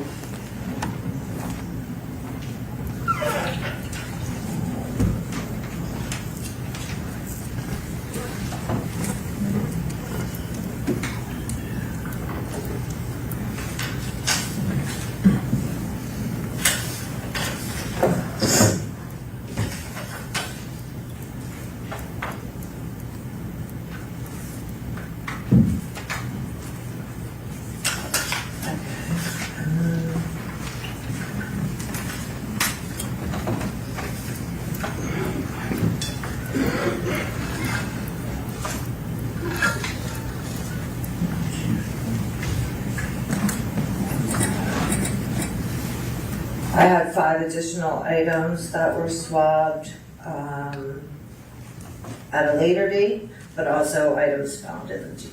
Okay. So does the Broward Sheriff's Office process every single DNA swab that you collect? No. Why not? Objection? Suggestion. I think that's beyond her scope of knowledge. Sustained. So, Investigator Carroll, with regards to the BSO crime lab, did they conduct all of the DNA analysis for the Miramar Police Department? They do the analysis. We were not allowed to submit all the swabs. Okay. With regards to the gloves on that, do you change between every DNA swab that is collected as policy of the Miramar Police Department? Yes. Nothing further, Your Honor. I just have one question. Sure. Ma'am, when you say you weren't allowed to submit the swabs, was there a rule that permitted you from doing so for like economic reasons or something? The lab only allows us to do 10 at a time, and then possibly we could have another round of 10. A lot of times we'll need permission from the DNA manager to even submit any more than 10 on a homicide. Okay. So if there are like maybe 30 relevant DNA swabs that you do, policy on a homicide case says you only are allowed to submit 10, 20 with permission, hardly ever more. Yeah, I mean, it used to be we could do 10, then we'd have a second round of 10, then you'd be looking at permission. Recently, it's changed a bit, so it's usually up to the lab whether or not they're gonna allow us to submit anymore. Thank you, Judge. Anything else in this witness, counsel? No, Your Honor. She excused? Yes, Your Honor. Madam, thank you very much. You may step down, Ms. Carroll. You're excused. Thank you so much. And who's your next witness? They're here, and I just want to do a 5-minute comfort period. When we take a short recess, ladies and gentlemen, please note heads on the chairs. Remember, you have permission to not discuss the case, no form any opinion about the case, nor allow anyone to discuss the case regarding serving no research. Just leave no heads on the chairs. Thank you.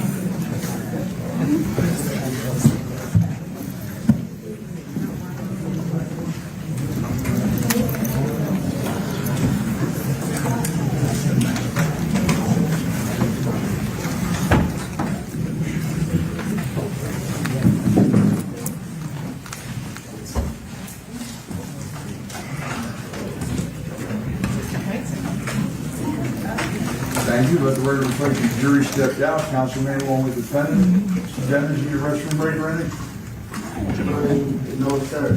Thank you. All right, anything to discuss, counsel? Nothing at this time. All right, we're